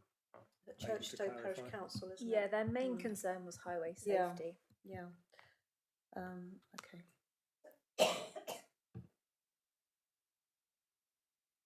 Thank you. Yeah, so it was just to make that point. It doesn't appear to have been mentioned elsewhere other than Councillor Bonham's statement just now. I mean, Churchstowe. I mean, I don't know whether going back to access. I mean, it is a difficult road anyway. It has been for some time, and I don't know whether zebra crossing or something would help that. But that's not within the gift of us to be talking about that really. But whenever I've asked about zebra crossings, county council's never very keen on doing anything anyway. But that's a different issue. And we can't go there. But yeah, I just thought I'd make the point about the neighbourhood plan, because obviously I'm all in favour of fulfilling neighbourhood plans. But it's not something which has been raised apart from just now on the statement. So anyway, thank you. Councillor Pannell. Thank you. Yeah, for the benefit of new members, it might be worth pointing out that we have learned from long and bitter experience that if we go against what Highways suggests, it's very difficult to defend that at an appeal. Inspectors put enormous amount of weight on what the Highways officer says, and we have to take that into consideration in making our decision, I think. There is mitigation on the hedge because the hedge is going to be pulled back, we've been told, to create the splay that the hedge will be pushed back, and if it's Griselina, it's not a native species anyway, so it's not a huge loss, and the appearance I don't think will be too detrimental, nor do I think that the impact of the house will have a significant impact on the listed buildings, the church and the two other properties either side of the road that we saw. There's a hedge that shields it from the road and from the side. It's certainly some distance from the church. And I don't think it's going to have a significant impact on the other listed buildings. In view of all that, I'm prepared to propose approval in line with the officer's recommendation. Thank you. Councillor Taylor. Yeah, I think you need a seconder as well in a minute. Yeah, I just wanted to clarify something on the Devon Banks, but I think you need a seconder first. Do I have it? Councillor Hodgson? Your second. Thank you. Yes, so, I just need to clarify something on the Devon Banks, because as far as I'm concerned, it's not being destroyed, it's being played backward to be able to open it out, so the banks will remain, but be moved. So they won't be interfered with as far as I understand. Is that correct? Yes, the hedge will be realigned. Thank you. Just for clarity on that one, I mean, presumably there's some marginal loss of hedge length. I mean, they're being moved back, but there is nevertheless an opening. I mean, so will we? Okay. The totality of the hedge. Yeah, no, I appreciate that. It's just whether the just has to read. Okay. Can I ask Mr. Weimer to pass comment? I think there's a couple of things. I think from my understanding of what the landowner, the property owner said when they're talking is that they need to reduce its height by half to start with. I assume that's so you can actually get machinery over the top to actually put it back, because at the height it is at the moment, you'd almost be going through there. If you can picture, I'll call it a swing shovel or something to that effect, to get something of that scale, you wouldn't be able to get it over the height of the existing hedge to drag it back. So it's reduced in in height by half. Machinery then literally goes over the top with an arm and pulls it back. Clearly, at the moment, there's a hedge all the way along the road. Clearly, there won't be a hedge where the access point is. So yes, there is a marginal loss of hedge for the gap where the actual access point is, and temporarily there would be a loss in height, but there's absolutely nothing to stop the applicant cutting, trimming, reducing the height of the hedge at any point as part of good management of that hedge in any event. Does that help? Thank you, Mr. Wyman. Any other comments? Councillor Hodgson? I would say in terms of conditions that we should be mindful of the hedge itself, actually. And as has been said, you know, it can be trimmed and split. But I mean, in terms of enhancement and to improve it, I mean, I know there's a condition which actually picks up the recommendations from the ecology report. But I would think that maybe we could put something in there about how it could be kept open, because there's if you move something, you know, you are getting a gap, so you should actually increase maybe the length to actually mitigate for that. And I can't see that that's in there. Mr. Wyman, any comments?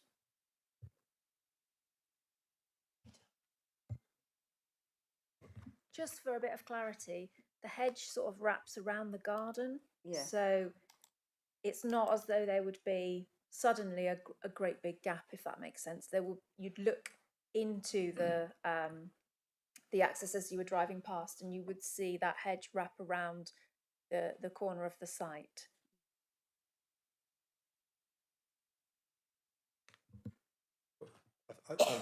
Looking at the plan, my view is that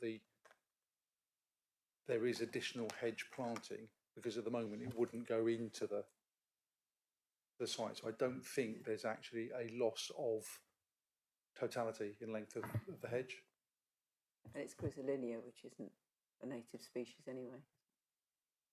Yeah. But that was going to be my next point. Thank you. If we have no other questions or comments, we have a proposer and seconder, and I'd like to take it to the vote. Can we have all those in favour of approval? That's unanimous. Thank you, everybody. That is unanimous. That application is approved and carried. Thank you. And we'll just have a 2-minute break before moving on, because we have to change the officer for the next two. Thank you.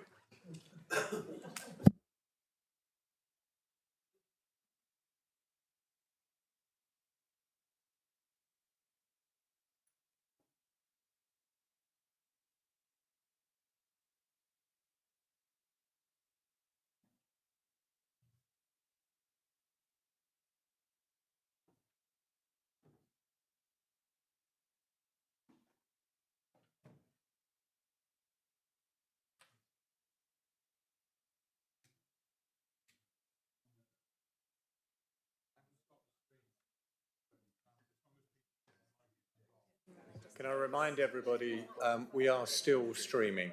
Thank you.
Can I get everybody seated again, please, to start? Councillor O'Callaghan.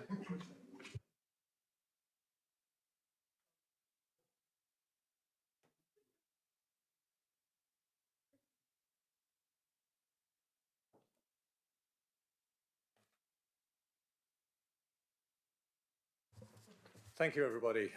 We now move on to agenda item 6C, which is 0596 23 15 Haybrook Drive. We'll hand over to Curtis Bradley, the officer. Thank you. Thank you, Chair. Hello, everyone. I'll be the presenting officer for 15 Haybrook Drive. The proposal, outlined in red and hashed, is for household application for a side porch and bedroom extension. It is recommended the application is approved subject to the recommended conditions. The existing property, shown on the screen, is located within the built-up area of Haybrook Bay. The property is located within the South Devon area of natural beauty. The existing dwelling is shown centrally within your screen. My cursor is above the application site. Within the aerial image displayed, it is to the north side of Haybrook Drive in Haybrook Bay.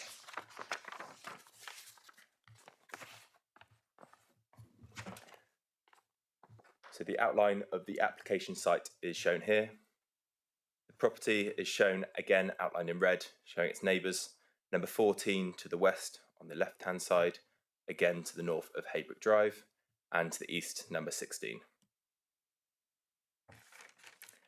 The existing chalet bungalow has 3 bedrooms, 2 within the ground floor as shown on the left-hand side, 1 within the first floor on the right-hand side, and the existing access to the property is to the side through this front entrance hallway, here as shown with the cursor on screen. There is a raised terrace to the front as shown with the ground floor plan, which is accessed by steps to either side and through these double entrance doors. So this slide shows the proposed floor plans. On the left-hand side, the ground floor plan shows the extent of the proposal we are considering today. The proposal is the north entrance, is the new entrance porch on this left-hand side. Single-story extension, and also includes an extension to bedroom number 3, which is towards the rear. The southwest elevation, which is the top left image, shows that raised terrace as previously indicated on the existing ground floor plans and is the principal elevation of the dwelling. So these are the proposed elevations. The extension, as shown on the left-hand side of the southwest elevation, centrally within the northwest elevation, and on the right-hand side of the northeast elevation, is finished in painted render with a membrane flat roof and timber windows and doors to match the existing dwelling. The proposed extension is single-storey, set back from the principal elevation and flush with the rear elevation. The height is limited to 3.1 metres and a roof light projects above.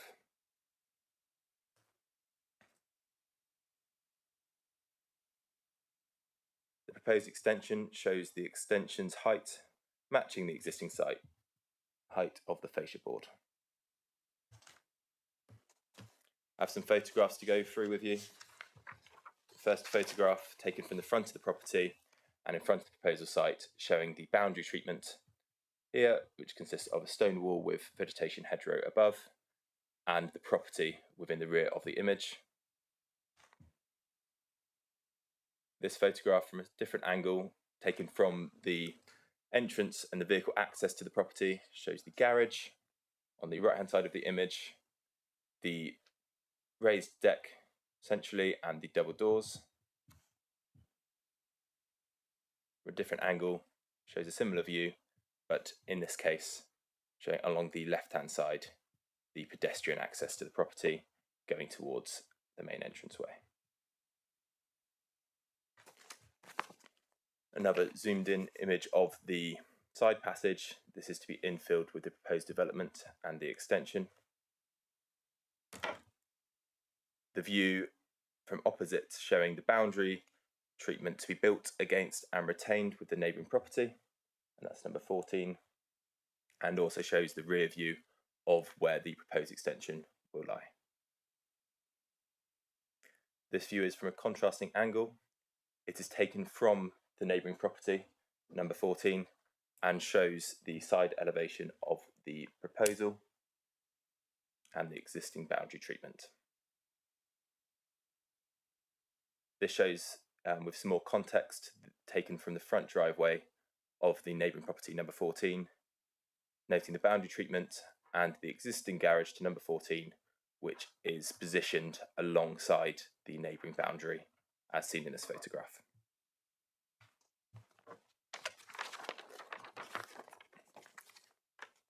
To conclude, the proposed extension single storey, sets back from the principal elevation and subservient to the existing dwelling, there is a localised impact upon the AONB which is acceptable within an existing residential context.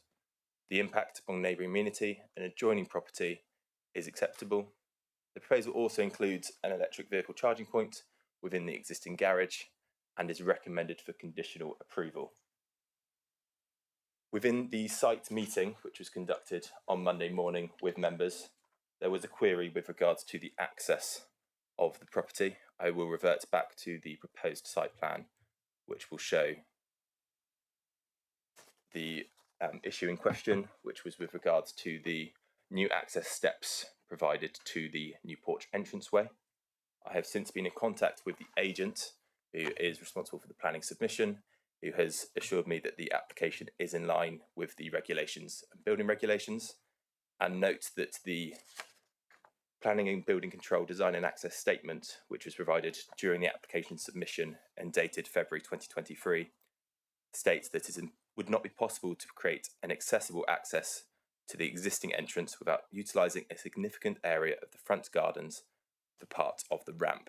The proposal will increase the number of steps required to access the house from 3 to 4, but the steps will be more evenly distributed and benefit from a handrail and comfortable landing in front of the entrance door. The existing entrance door is not visible, and most visitors already climb the timber deck to the front of the property. In all, we can see that the proposal will make the property no less accessible than present. And that concludes my presentation. Thank you, Ms. Bradley. Any questions of the case officer? If there are no other questions, we do not have an objector. We have a supporter, Mr. Sims.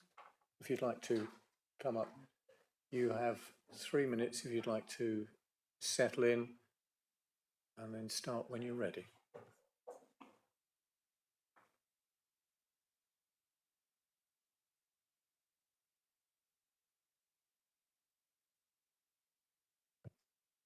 Okay, thanks. Good morning, everyone. I'm David Sims. I'm the owner with my wife Emily and our 2 children of the house in question. The reason for the proposed space is that it will improve my family's quality of life and improve the energy performance of the property. At present, as you've seen, people come to the patio door of our kitchen dining area rather than the current front door, as the door can't be seen from the gate or the path. And this affects family privacy. And so the new design alleviates this by giving a logical entrance straight up from the path, from the gate. Also, the entrance porch area will improve energy performance and gives a transition space from the front garden with room to clean off our dog and for storage of boots and outdoor clothing. But the main reason for the proposal is that extending the current bedroom 3 at the rear, that's our youngest daughter's room, will remove the last of the remaining single skin cinder blocks that remain from the original 1930s chalet property. And those have led to damp and black mould in that section of the room, and we're concerned about sort of long-term health impacts. The design improves this. It will mean that we can remove the wall heater that we've had to install on that section. It will reduce energy use, and finally we can keep her clothes in the room without them smelling of mould. Regarding the perceived concerns of the proximity to the boundary and maintenance, The neighbouring property was built up to the boundary and a fence was erected on our side, making maintenance of the neighbouring property impossible, even when allowing access from our side, which we've given when asked. The proposal will seek to remove the fence on our side and leave a small access gap between the properties so both can be maintained properly. If we were to leave a 1 metre gap from the boundary as suggested, there would be less than 900 millimetres internally at the front edge, making the space no more a corridor with an undersized door and thus almost unusable. We've been assured that the space can be built and maintained without access from the neighbouring property required. So regarding the perceived overdevelopment in the objection, the extension is single storey. As you've seen, it will be difficult to see from public vantage points. It will not adversely affect the existing street scene. It'll only have a 1.5 metre frontage that's visible. Many of the properties in the area have built right up to at least one boundary, including both immediate neighbours. This proposal retains a small access and maintenance space on both sides of the property. Overall, it will improve our living space greatly and help us to enjoy the house more. So thanks for your time. Thank you, Mr. Sims. Are there any questions of Mr. Sims? If there aren't, thank you very much. Thank you. We have no comments, representation from Wembury Parish Council. We do have the two councillors for Wembury and Brixton. Do you wish to make any comment at this stage? This was brought by our predecessor, so we've not got any strong views on this application. Thank you. That closes that section. We'll now move on to the debate. Does anybody wish to speak on this proposal? Thank you, Councillor Hodgson. Just to get the ball rolling. I thought the site visit was very illuminating, actually, and it was very helpful to see what the impact of the neighbouring property, which I think was quite interesting. I think quite a lot of us thought the neighbouring property, worked fine, even though it actually was occupying a big space within the site. And obviously that's right up to the boundary. This one doing the same the other side, I personally feel is acceptable. I think the reasons for that are given for why this is important for people, not only increasing the size of their property, but also when they've got a family, but also to improve the energy performance, as well as obviously dealing with some of these older properties do have mold problems in those walls. So I think it's all justifiable, and I think given where it is in the streetscape, I think it fits. I would say I think I would support the officer's recommendation of approval. Are you moving approval? I move approval. Thank you. Do we have a seconder? Thank you, Councillor Pannell. Do we have any other members wishing to might comment on this application? If not, we have a recommendation for approval. Approved and seconded. Can I take it to the vote, please? All those in favour? Thank you, everybody. That vote was unanimous. Therefore, that is approved. Can we now move on to agenda item 60, which is 8 Derby Road? And again, this is Mr. Bradley. If you're ready to move on, please.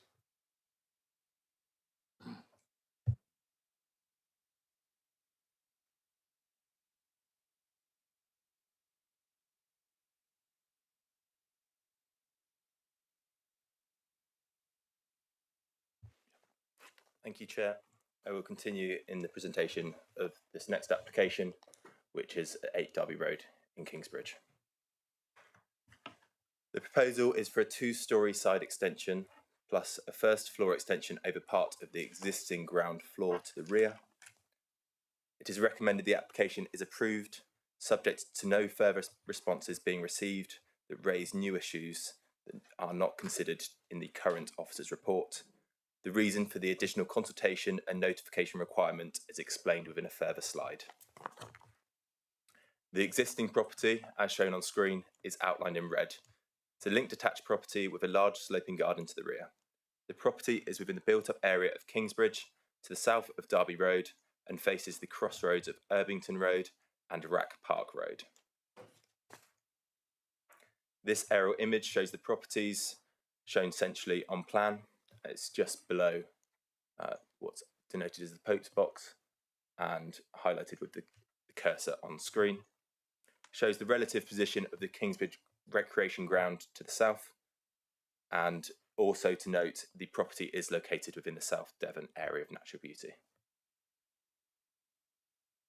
The proposed block plan shows the application site again outlined in red.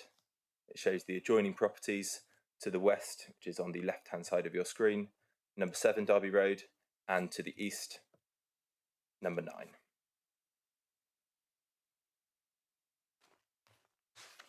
On screen are the existing floor plans, which show living accommodation across 2 floors with 2 bedrooms within the second floor. A raised deck projects to the rear of the ground floor, as shown within the existing plan here, and a balcony projects to the rear of the first floor as existing. The proposal seeks a 2-storey side extension to the existing property, a first floor rear extension, and a balcony addition due to the restriction in movement as a result of the first floor rear extension and the existing balcony on site. The existing property is externally finished with painted render beneath a slate tiled roof and is shown here within the existing elevations, benefiting from an existing flat roof 2-storey side extension, which is shown here in the east elevation, here within the north, and here within the south.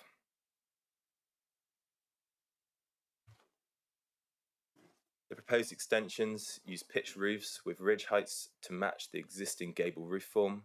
The materials are to be painted render walls, a slate roof covering, with windows and doors to match the existing dwelling.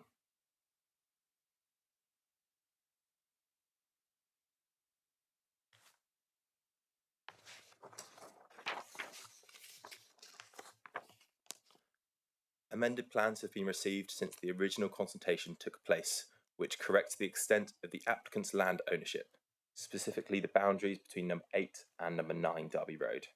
This is shown on screen with the amended change. The amended red line denotes the application site. These plans do not amend the development for which planning permission is sought. Reconsultation is currently being taken place given the receipt of these amended plans, and this is reflected in my officer recommendation. This is again shown on screen for comparison.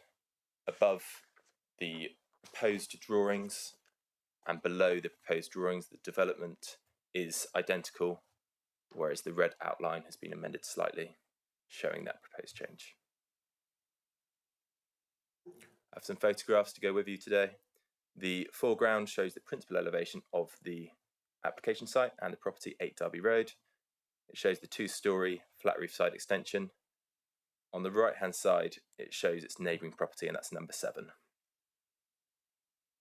Again, from a similar view, different angle, shows the slate roof, which confirms from the front to the rear of the property with that central ridge. Some photographs taken from within the rear garden and side passage of the application site. On the right hand side, for clarification, this is a property, Rack Park Cottage, which is on the other side of the road. This here on the right hand side of the right hand side image is number 9 Derby Road. This photograph, as shown on screen, taken from the garden of the neighbouring property 9 Derby Road. It shows the application site number 8 partially screened by existing vegetation and shows the shared boundary treatment between the 2 properties. The left-hand side image on screen shows looking at the side elevation of number 8 Derby Road, and the right-hand side image shows the opposite view, showing the blank elevation of the first floor of neighbouring property number 9.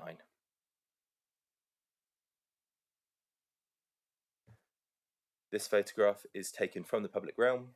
It looks towards the application site number 8, over the top of number 9 and shows the relative boundary treatment to the properties.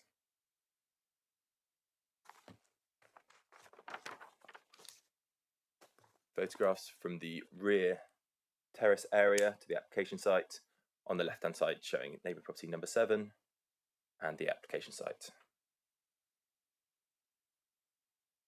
These photographs are taken from longer views from the public realm. Admittedly difficult to see the application site from these photographs, but it does allow to see from my previous photographs reference to the adjoining property, which is this coloured property number 7, and shows next door number 8, which is the application site. And to conclude, the proposed extensions represent a cohesive design solution which do not dominate the existing dwelling house. The localised impact upon the area of natural beauty is acceptable within an existing residential context. The impact upon neighbouring amenity and adjoining properties number 7 and 9 Derby Road are acceptable. The proposal includes solar photovoltaic panels on the south elevation roof, and reconsultation is being undertaken upon amendments to the red line of the application site, not impacting upon the development itself.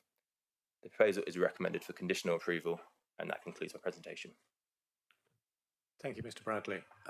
Any questions of the case officer? Just a quick one. I think it was the second slide that you showed. It was a street scene in. Yeah, it was the street plan, like a Google map, and what it showed. Yeah. So the question, if I remember rightly, so we're looking at, it's got the actual, this is presumably south is bottom, isn't it?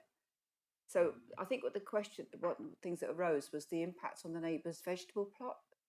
Well, looking at it there, it looks to me like it's in shadow by the current building. So the one point I was going to make was, or just to ask, would you agree that actually the additional building is not going to make any difference to that shadow that's there already?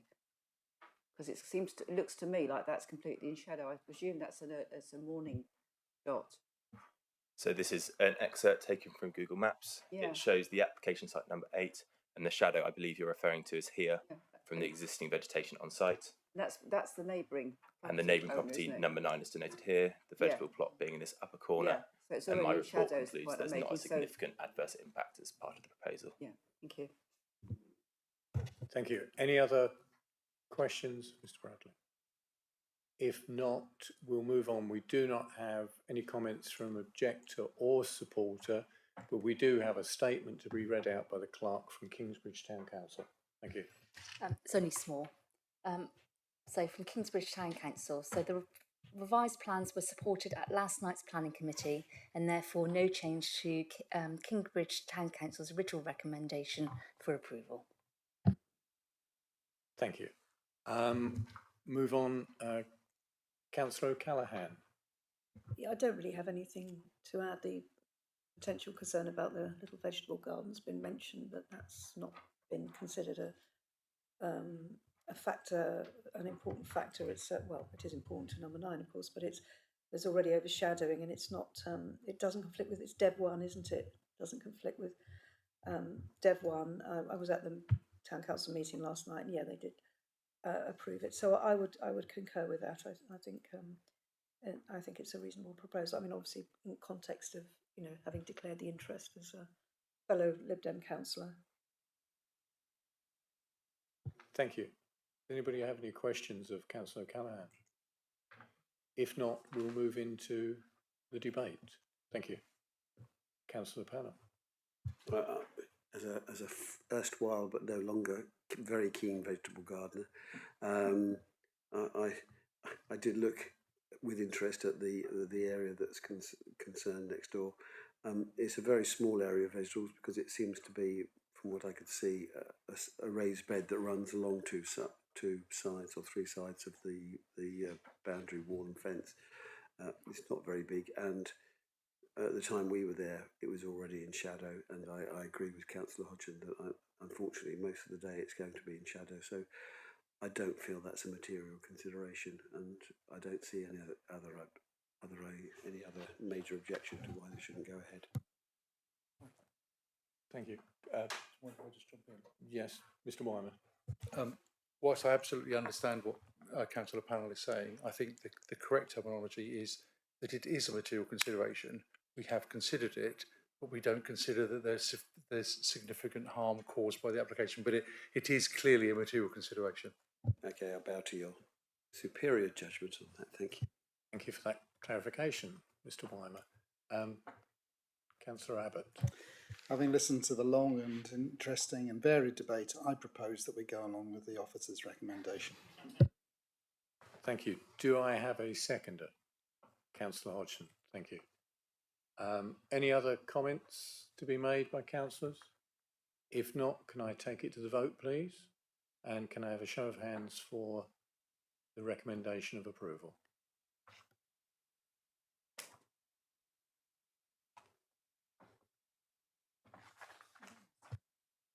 Thank you. That is approved.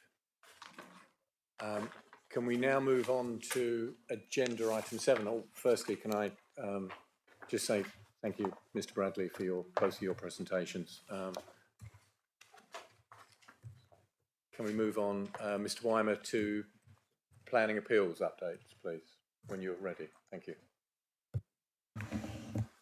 Thank you, Chair, and apologies in advance. I'll try and get through these relatively swiftly, but there's, I think, 14 to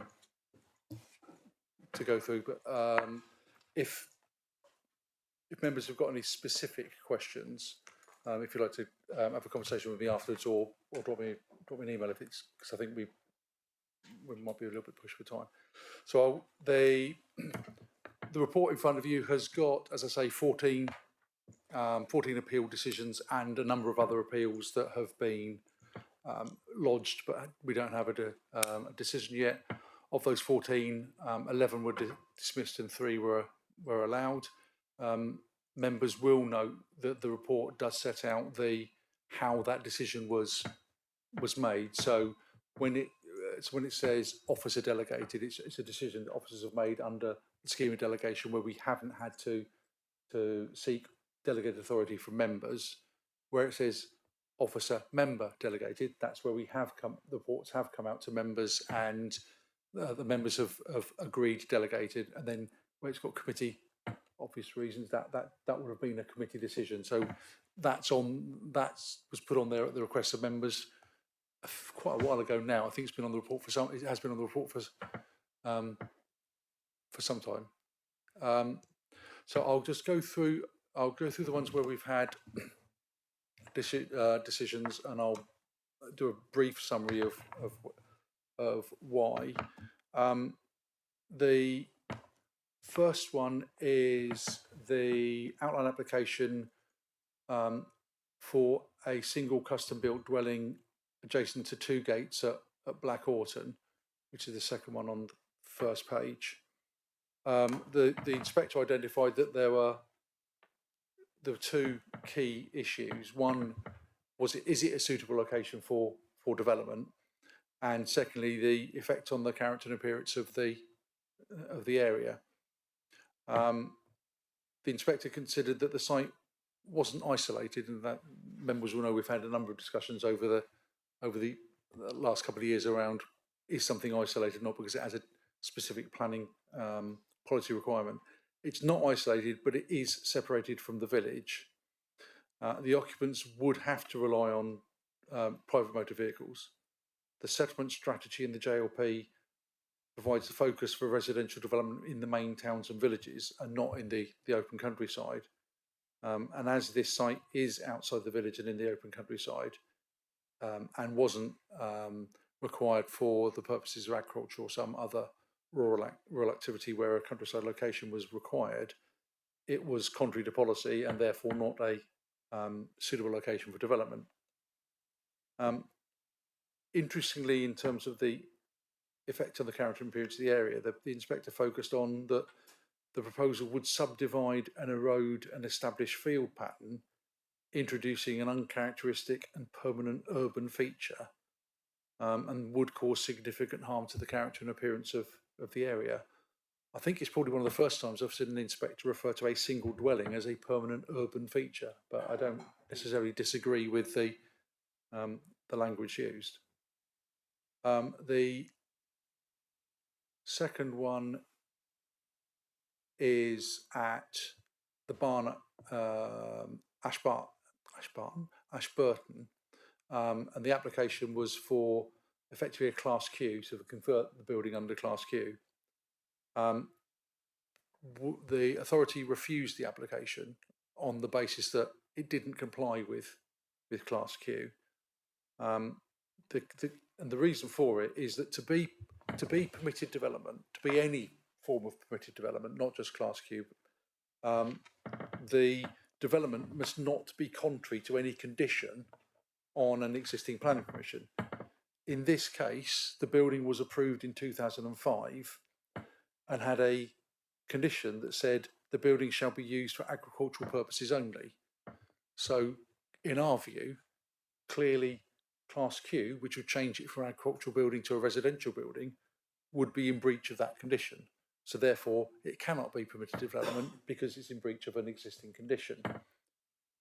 The inspector, if members look at it, you'll notice it's a very short appeal, or a very short appeal letter, because the inspector has basically said, the authority is absolutely right, of course it can't be permitted development because there's a condition restricting its use already. So that's why it was dismissed. As a matter of course, I believe we should be putting conditions on new agricultural buildings, restricting their use for agricultural purposes only. But what we can't do is put that condition on agricultural buildings that are themselves permitted development. We can only impose condition on buildings that require planning permission. Councillor Pannell. I thoroughly agree with the way this has been handled, but it does seem to contradict the government's wish to allow dwellings to be barns to be converted into dwellings. Do we have any idea of what percentage of past barn permissions we've given have conditions attached of this nature? It does seem contradictory to the government's intention with this act was presumably to allow barns to be converted into homes. I wouldn't necessarily disagree with you, but I also believe it is absolutely in line with members' views on this committee or this committee or the wider council, who specifically asked, can we make sure we are putting conditions on those buildings, because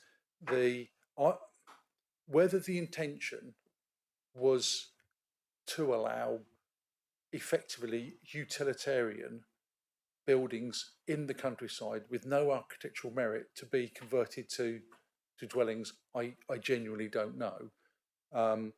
But it does seem to fly in the face, to my mind, it flies in the face to all the other planning policies that restrict development in the countryside and kind of sets it outside of the normal planning policies. So I'm quite comfortable that we continue to put those conditions on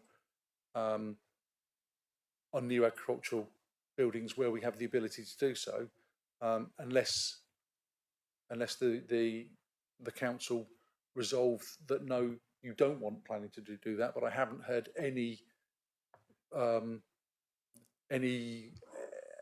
member come to me saying, well, I don't think you should be doing that. So until or unless I'm told otherwise, we'll continue to do it. I'm happy with that, thank you. Can you just clarify for new members? I mean, I wasn't DM last time. Class Q is agricultural, is it? Agricultural use. What does Class Q? Yeah. Yeah, all I was going to say is, of course, the fact that the Class Q has been excluded effectively by the condition doesn't mean to say that the building in question can't be converted. It just means that it needs to have an express grant of planning permission, which means a planning application has to be made to the council, and the council gets to determine whether it's an appropriate conversion in the circumstances. Okay, through you, Chair, it's not an unreasonable question. So, some time ago, and I'm going to say it's 2014, 2015, something like that, the General Permitted Development Order which sets out what can and can't be done under permitted development, therefore doesn't require planning permission, was revised, and it set out a number of new classes of permitted development. One of them was that agricultural buildings can be converted to dwellings without requiring planning permission. There was another one that offices can be converted to dwellings without planning permission. There was another one around shops can be converted to dwellings without planning permission. At that time, it was class M, but that, as the GDPO has been revised, it is now class Q, which is a specific class within that. So class Q is where you can convert a agricultural building to a dwelling without requiring planning permission, subject to certain conditions. And you have to serve, before you do it, you have to serve notice on the council to say, this is what we're going to do. And we have the opportunity to either say that prior approval is required for whatever reason. We cannot challenge the principle if it complies with the conditions. And I'll go through some of them. So the building had to be in agricultural use as of, I'm pretty sure it's March 2013. It's sometime in 2013. So, and the longer you go on, the harder it is to establish whether it was in agricultural use 10 years, either 2013 or it's a movable 10 years. The building has to be capable of conversion without structural alterations, but that doesn't mean that you can put in new doors, you can put in new windows, and quite often with modern buildings, the structure is either the steel frame or the timber frame. So you can effectively remove the cladding and replace that because you're not altering the structure of the building. From a purely personal, professional planning perspective, I think it's bonkers. But we are where we are. So it has to be an agricultural use. Another part of the General Permitted Development Order, which is Part 6, allows new agricultural buildings to be built on holdings. If it's more than 5 hectares, you can construct a building up to, it used to be 465, it's now 1,000 square metres without requiring planning permission. But again, they have to serve a prior notification on the council, and you probably need to think of it in terms of it's got outline consent because the GDPO, the General Permitted Development Order, says it's acceptable. The only thing we can look at fundamentally is, does it cause harm? Does it cause harm to the landscape? And is there a better site for it on the holding?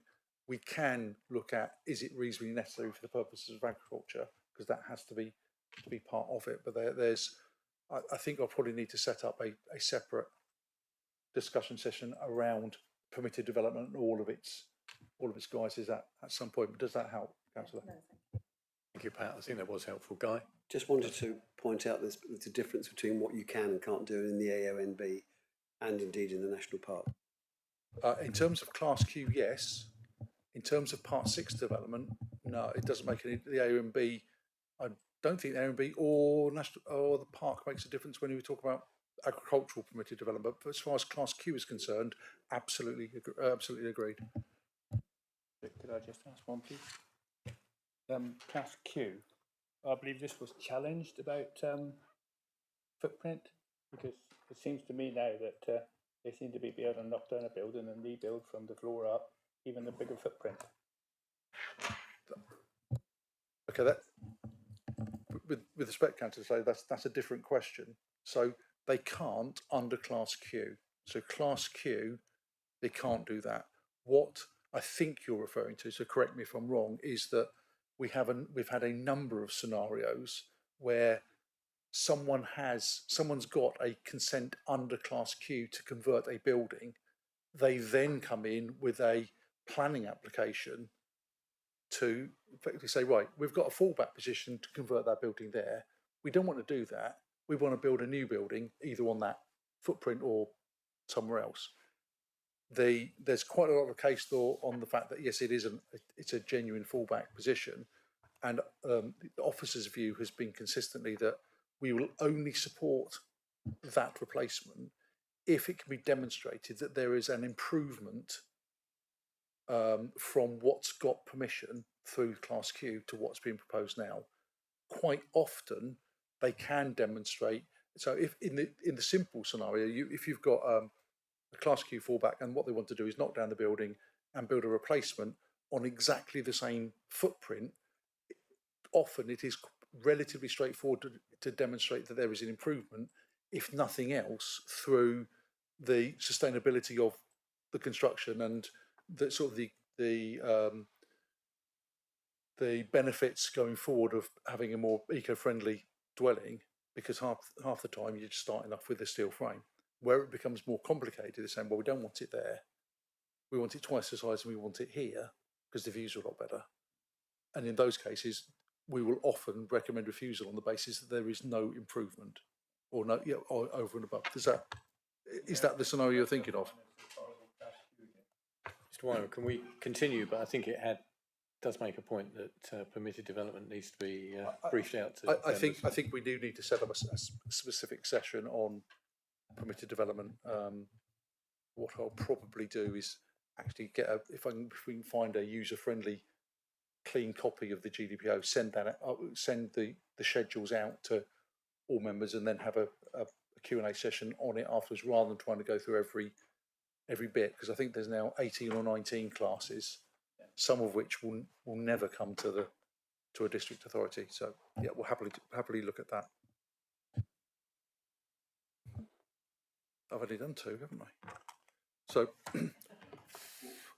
the third one is it always makes me laugh when certain descriptions. Development of, yes, exactly right. Yeah, development. So the application was development of a modest two-story dwelling. In Dartmouth, the main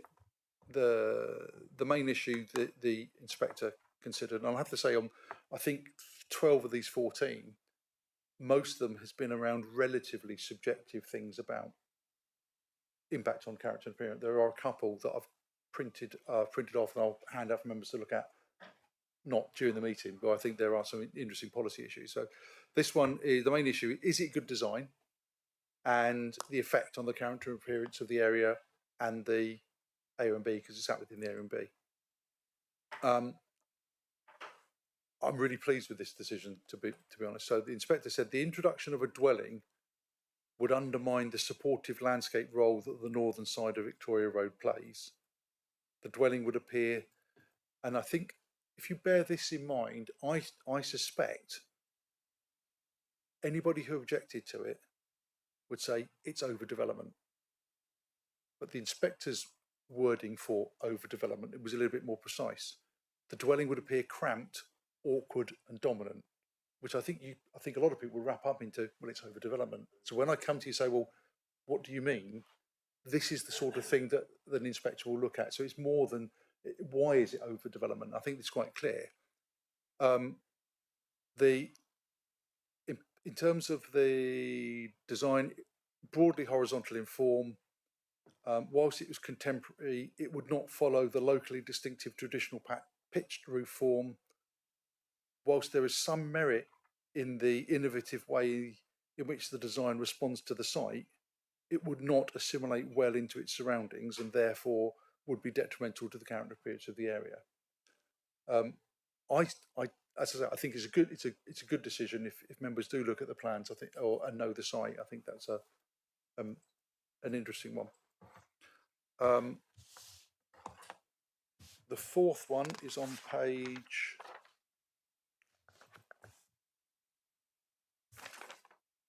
58, and this is the application for change of use from residential with ancillary offices and holiday annex to a mixed use of residential and ancillary offices and occasional event venue at Ludbrook Manor near Ivy Bridge.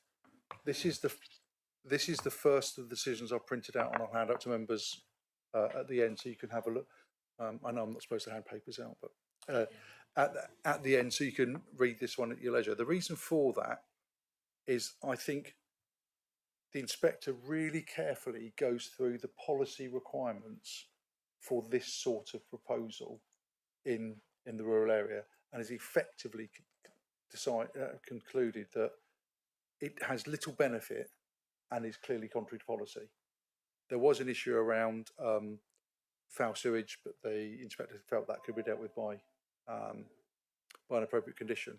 So I'm not going to go into that in any more detail. There's this one and another one for similar ones, and once members have read them, if you want to have a conversation around those issues at the end of the next meeting at the end of the month when we talk about appeals again, that'll be fine. But I think it'll be quite useful for you to read through these two appeals just to see how an inspector has gone through the policy requirements for that sort of application. My favourite. Householder application for a rear extension at 2 Bridge Cottages. This is the 5th appeal for this development. It gets changed every now and it gets changed slightly. The main issue is the effect on the character and appearance of the conservation area. The inspector has agreed with the other 4 appeal inspectors that the building makes a positive contribution to the character and appearance of the conservation area, and the proposed extension on this elevation is harmful to the character and appearance of the conservation area. I think we have now got to the stage that they probably can't change it again significantly, and we will be turning away applications because we've had an appeal. The reason why we couldn't, so if you have a dismissed appeal and you make a further planning application within 2 years of a dismissed appeal and there's no change, the authority has the ability to turn away the application. I think that's the correct phrase, David, isn't it? It is indeed. The difference here is when they submitted this application, for the first time, they had a heritage specialist who'd done a heritage impact assessment, and we took advice and felt we couldn't turn it away because that was something new that hadn't been considered before. But I'd say this is the fifth refusal and the 5th appeal they've lost for fundamentally the same extension. So the next one down is at in Kingsbridge, a household extension, proposed side extension. Is it Liam Terrace or Lingham Terrace? Well, there's varying opinions. Liam. Fine. Say quickly. I didn't want to. I didn't want to say it and then get criticised for getting it wrong. But it sounds like I've got a little bit of leeway. I've lived there 20 years. I'm not a local. So again, similarly to some of the others, the main issue was the effect on the character appearance of the conservation area. I think the inspector was quite damning on this one. The planning permission exists for a 2-storey extension, and the proposal is to incorporate that into a larger extension with a further 1-storey piece. The inspector considered the approved extension was a well-considered addition. In contrast, the 1-storey element now proposed will be very prominent, a very prominent adjunct with little appreciation of the original dwelling style, and therefore cause harm to the character and appearance of the conservation area. So agreed with the council, that was refused. The next one is 4 Street, Kingsbridge, which is at the bottom of again, a household application for demolition of an outbuilding and extension to an existing dwelling. Similar issues to the last one, character and appearance of the conservation area and the living conditions of the neighbour. Inspector considered the modern appearance would be jarring and incompatible when viewed in the context of the area, and there would be a loss of outlook from the neighbours and overbearing from the proposed balcony, and therefore agreed with the council that the appeal should be dismissed. Number 8. The page 59, we're on to page 59 now. So the change use of land from agricultural to allow the siting of 2 glamping domes and accompanying toilet and shower block. This is similar policy issues to the wedding venue, because it's that sort of commercial activity within the rural areas. Again, I won't dwell on this one because I've got the appeal decision printed out for members to look at. Fundamentally, the issues were: is it a suitable location for tourism, and the effect on biodiversity? The inspector considered there wasn't a proven need. It's not a sustainable location, therefore contrary to policy, but did consider there wasn't harm to biodiversity, and that's set out. So I won't dwell any more on that one. Number 9, bottom of page 59. The household application for removal of part stone boundary wall and gate and parking area with outside turning space. This is Linden Lee, Church Park, Newton Ferrers. This is the first of the ones today where the appeal was allowed. The issue was effect on highway safety. There was an objection from Devon County Council's highways officer. The objection was on the basis is that there was insufficient visibility. The inspector agreed that the visibility proposed was well short of what you'd expect from standards, but given the context of the site, felt that drivers, cyclists and pedestrians will proceed along this section of highway with caution. There'll be an awareness of the prospect of local egress and access, therefore slow speeds, and in all likelihood some distance away from this southern side and the access. And whilst it wouldn't meet the standards, felt it would be acceptable. The applicant did apply for costs. That cost application was rejected, and the inspector basically said, whilst I've disagreed with the council's view, the decision was based on professional advice from the highways officer. It wasn't an unreasonable. The council have not acted unreasonably. Therefore, there's no award of costs.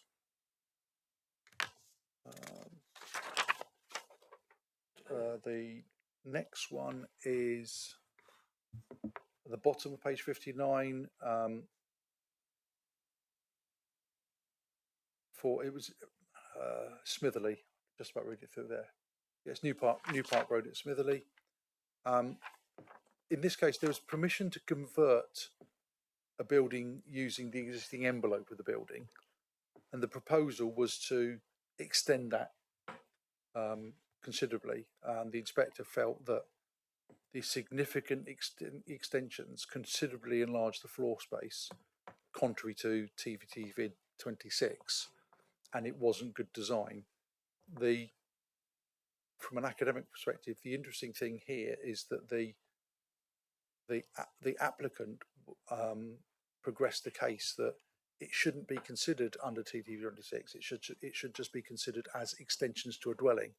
But the inspector took the view or shared our view that there isn't a dwelling there at the moment. The building hasn't been converted. It's still a building waiting to be converted. So therefore, you cannot consider it as an extension to a dwelling because there isn't a dwelling there at the moment to extend. Even if we had considered it as an extension to a dwelling, we would have recommended refusal under the DEV policies simply because of the impact it had on the character and appearance of the building. But we didn't need to go there. I'm getting there, members, honestly. Page 60, Chair, whether you want to come in and say anything on this one. Members will recall a site visit and the significant debate around the application at Little Shear. It's in Hope Cove. If members can remember, you go around the corner and it's in front of you, where there was permission for a dwelling. Remember, it says me right. The applicant had the ridge height was the same, but the applicant had dropped the floor levels that needed a number of retaining walls, and there was effectively a retaining wall down the back, down the side, and you've got the retaining wall there, then the neighbouring dwelling up above the retaining wall, and quite a significant retaining wall at the front. The inspector was relatively silent on the building itself, but absolutely did not consider that the extent of retaining walls was acceptable, and refused it on that basis. So that is now being looked at by enforcement, because obviously we've got a dwelling that's been. Sorry, could I just ask for clarification? Didn't like the retaining walls for aesthetic or structural reasons? Aesthetic. Thank you. Prominent location, A or B on the coast, and it was absolutely aesthetic reasons. Nothing. I don't recall anything being said about any queries around structure other than from the objectors. The inspector didn't mention it at all. It was aesthetic. And I think perhaps don't need to go into it, but I think if anybody reads it, it was interesting the comments that the inspector made about the retaining walls. Yes.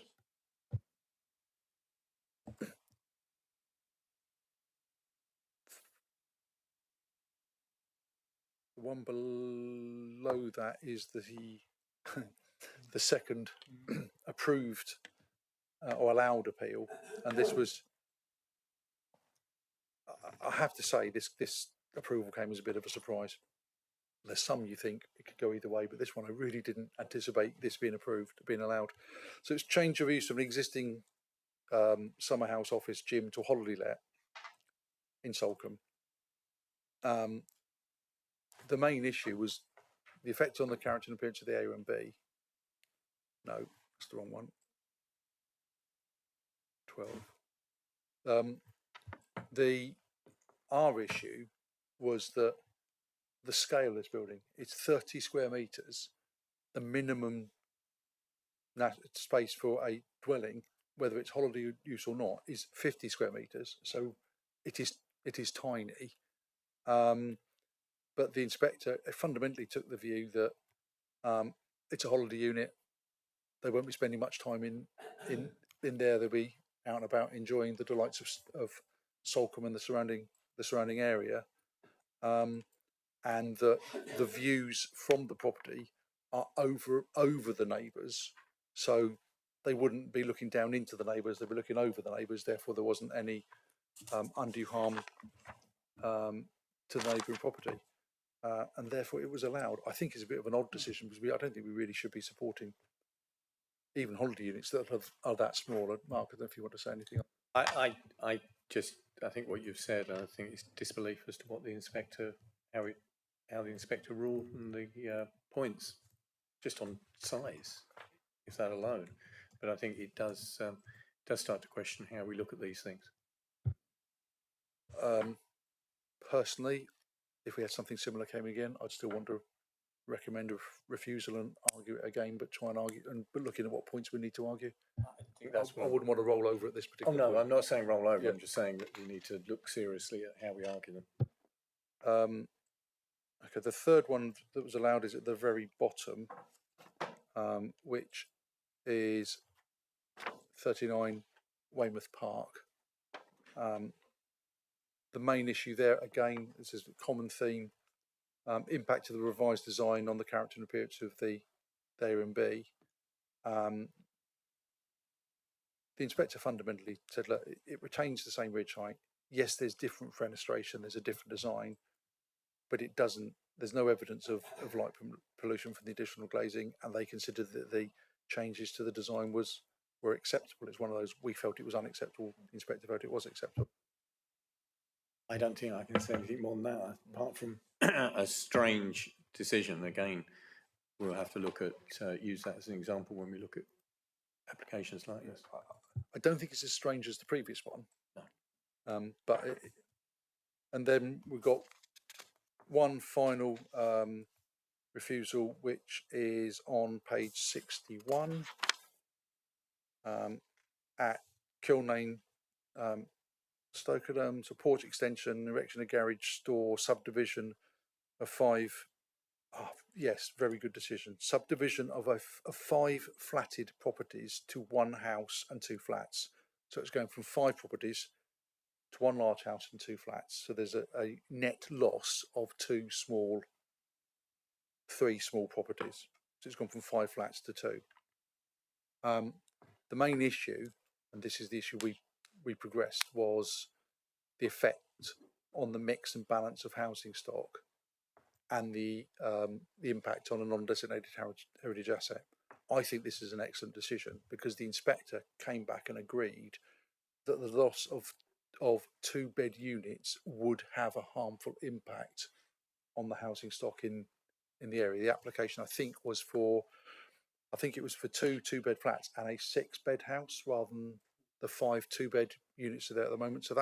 So we put a lot of officers put a lot of work in providing the evidence around what the local housing market, what the mix of properties were, and what impact this was to have. So the inspector agreed, and also said the proposal failed to reflect the significance of the property that dates from 1700, and therefore is a non-designated heritage asset. And there was also an issue around impact on a bat roost. I have completed the appeals, and hopefully there won't be quite as many next time. It's because obviously there's been a little bit of time since the last meeting. But as I say, at the end, I'll hand these out, and I would I think it would be useful for members to read them just so you can see how the inspector's gone through that policy. Pat, can I just say, I think it's useful when members do get the appeals come through to them, just to look through them, because there are always some interesting points that come out that challenge thinking. Absolutely, and if there's anything particularly you want me to give you some advice on, or give my take on a particular appeal decision, if one comes through and you say, well, I'm not quite sure how it got to there or how that happened, by all means raise it with me, and I will then quite happily bring it back to you when that particular appeal is on the list. And generally speaking, when you get an appeal decision, it should be on the next list. Obviously, if it comes out just before the agenda's published or just after the agenda's published, then it will be the next committee. But generally speaking, they should be on that the next committee. So I'll happily answer any questions if there are any, but I appreciate there's quite a significant amount of information I've just downloaded on you all. Thank you. Can we move on to the undetermined major applications? As per usual for me members, this is a report that comes to you for your information. I will not be going through it on a case by case basis. It isn't for discussion on the merits of those cases, because those cases may or may not, more likely may come to you for determination at some point. It's simply for an update of where we are with the major applications within the council. And before I get asked the question, major applications from a residential perspective, it's more than 10 houses. For a non-residential perspective, it's an outline, it's more than half a hectare. And if it's buildings, it's more than 1,000 square metres at the major. So that's the context of the there. So I'll happily answer any questions if you've got any, but I'm not going to be able to answer questions around what's the recommendation going to be or anything like that. For example, Councillor Hodge. On page 65, the top one, the one about Burr Island Hotel, that's now out for sale. I think it's actually I don't know if it's actually been purchased, but it's certainly been in the newspapers.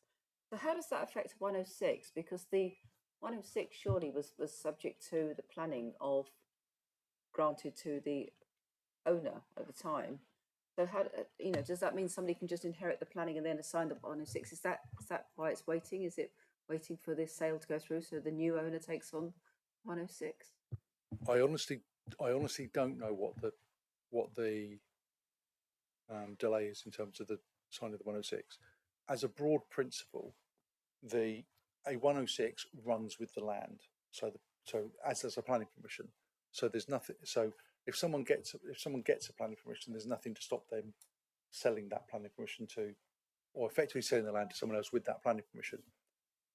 The Section 106 can only be signed by the landowner and anyone else who's got an interest in the land.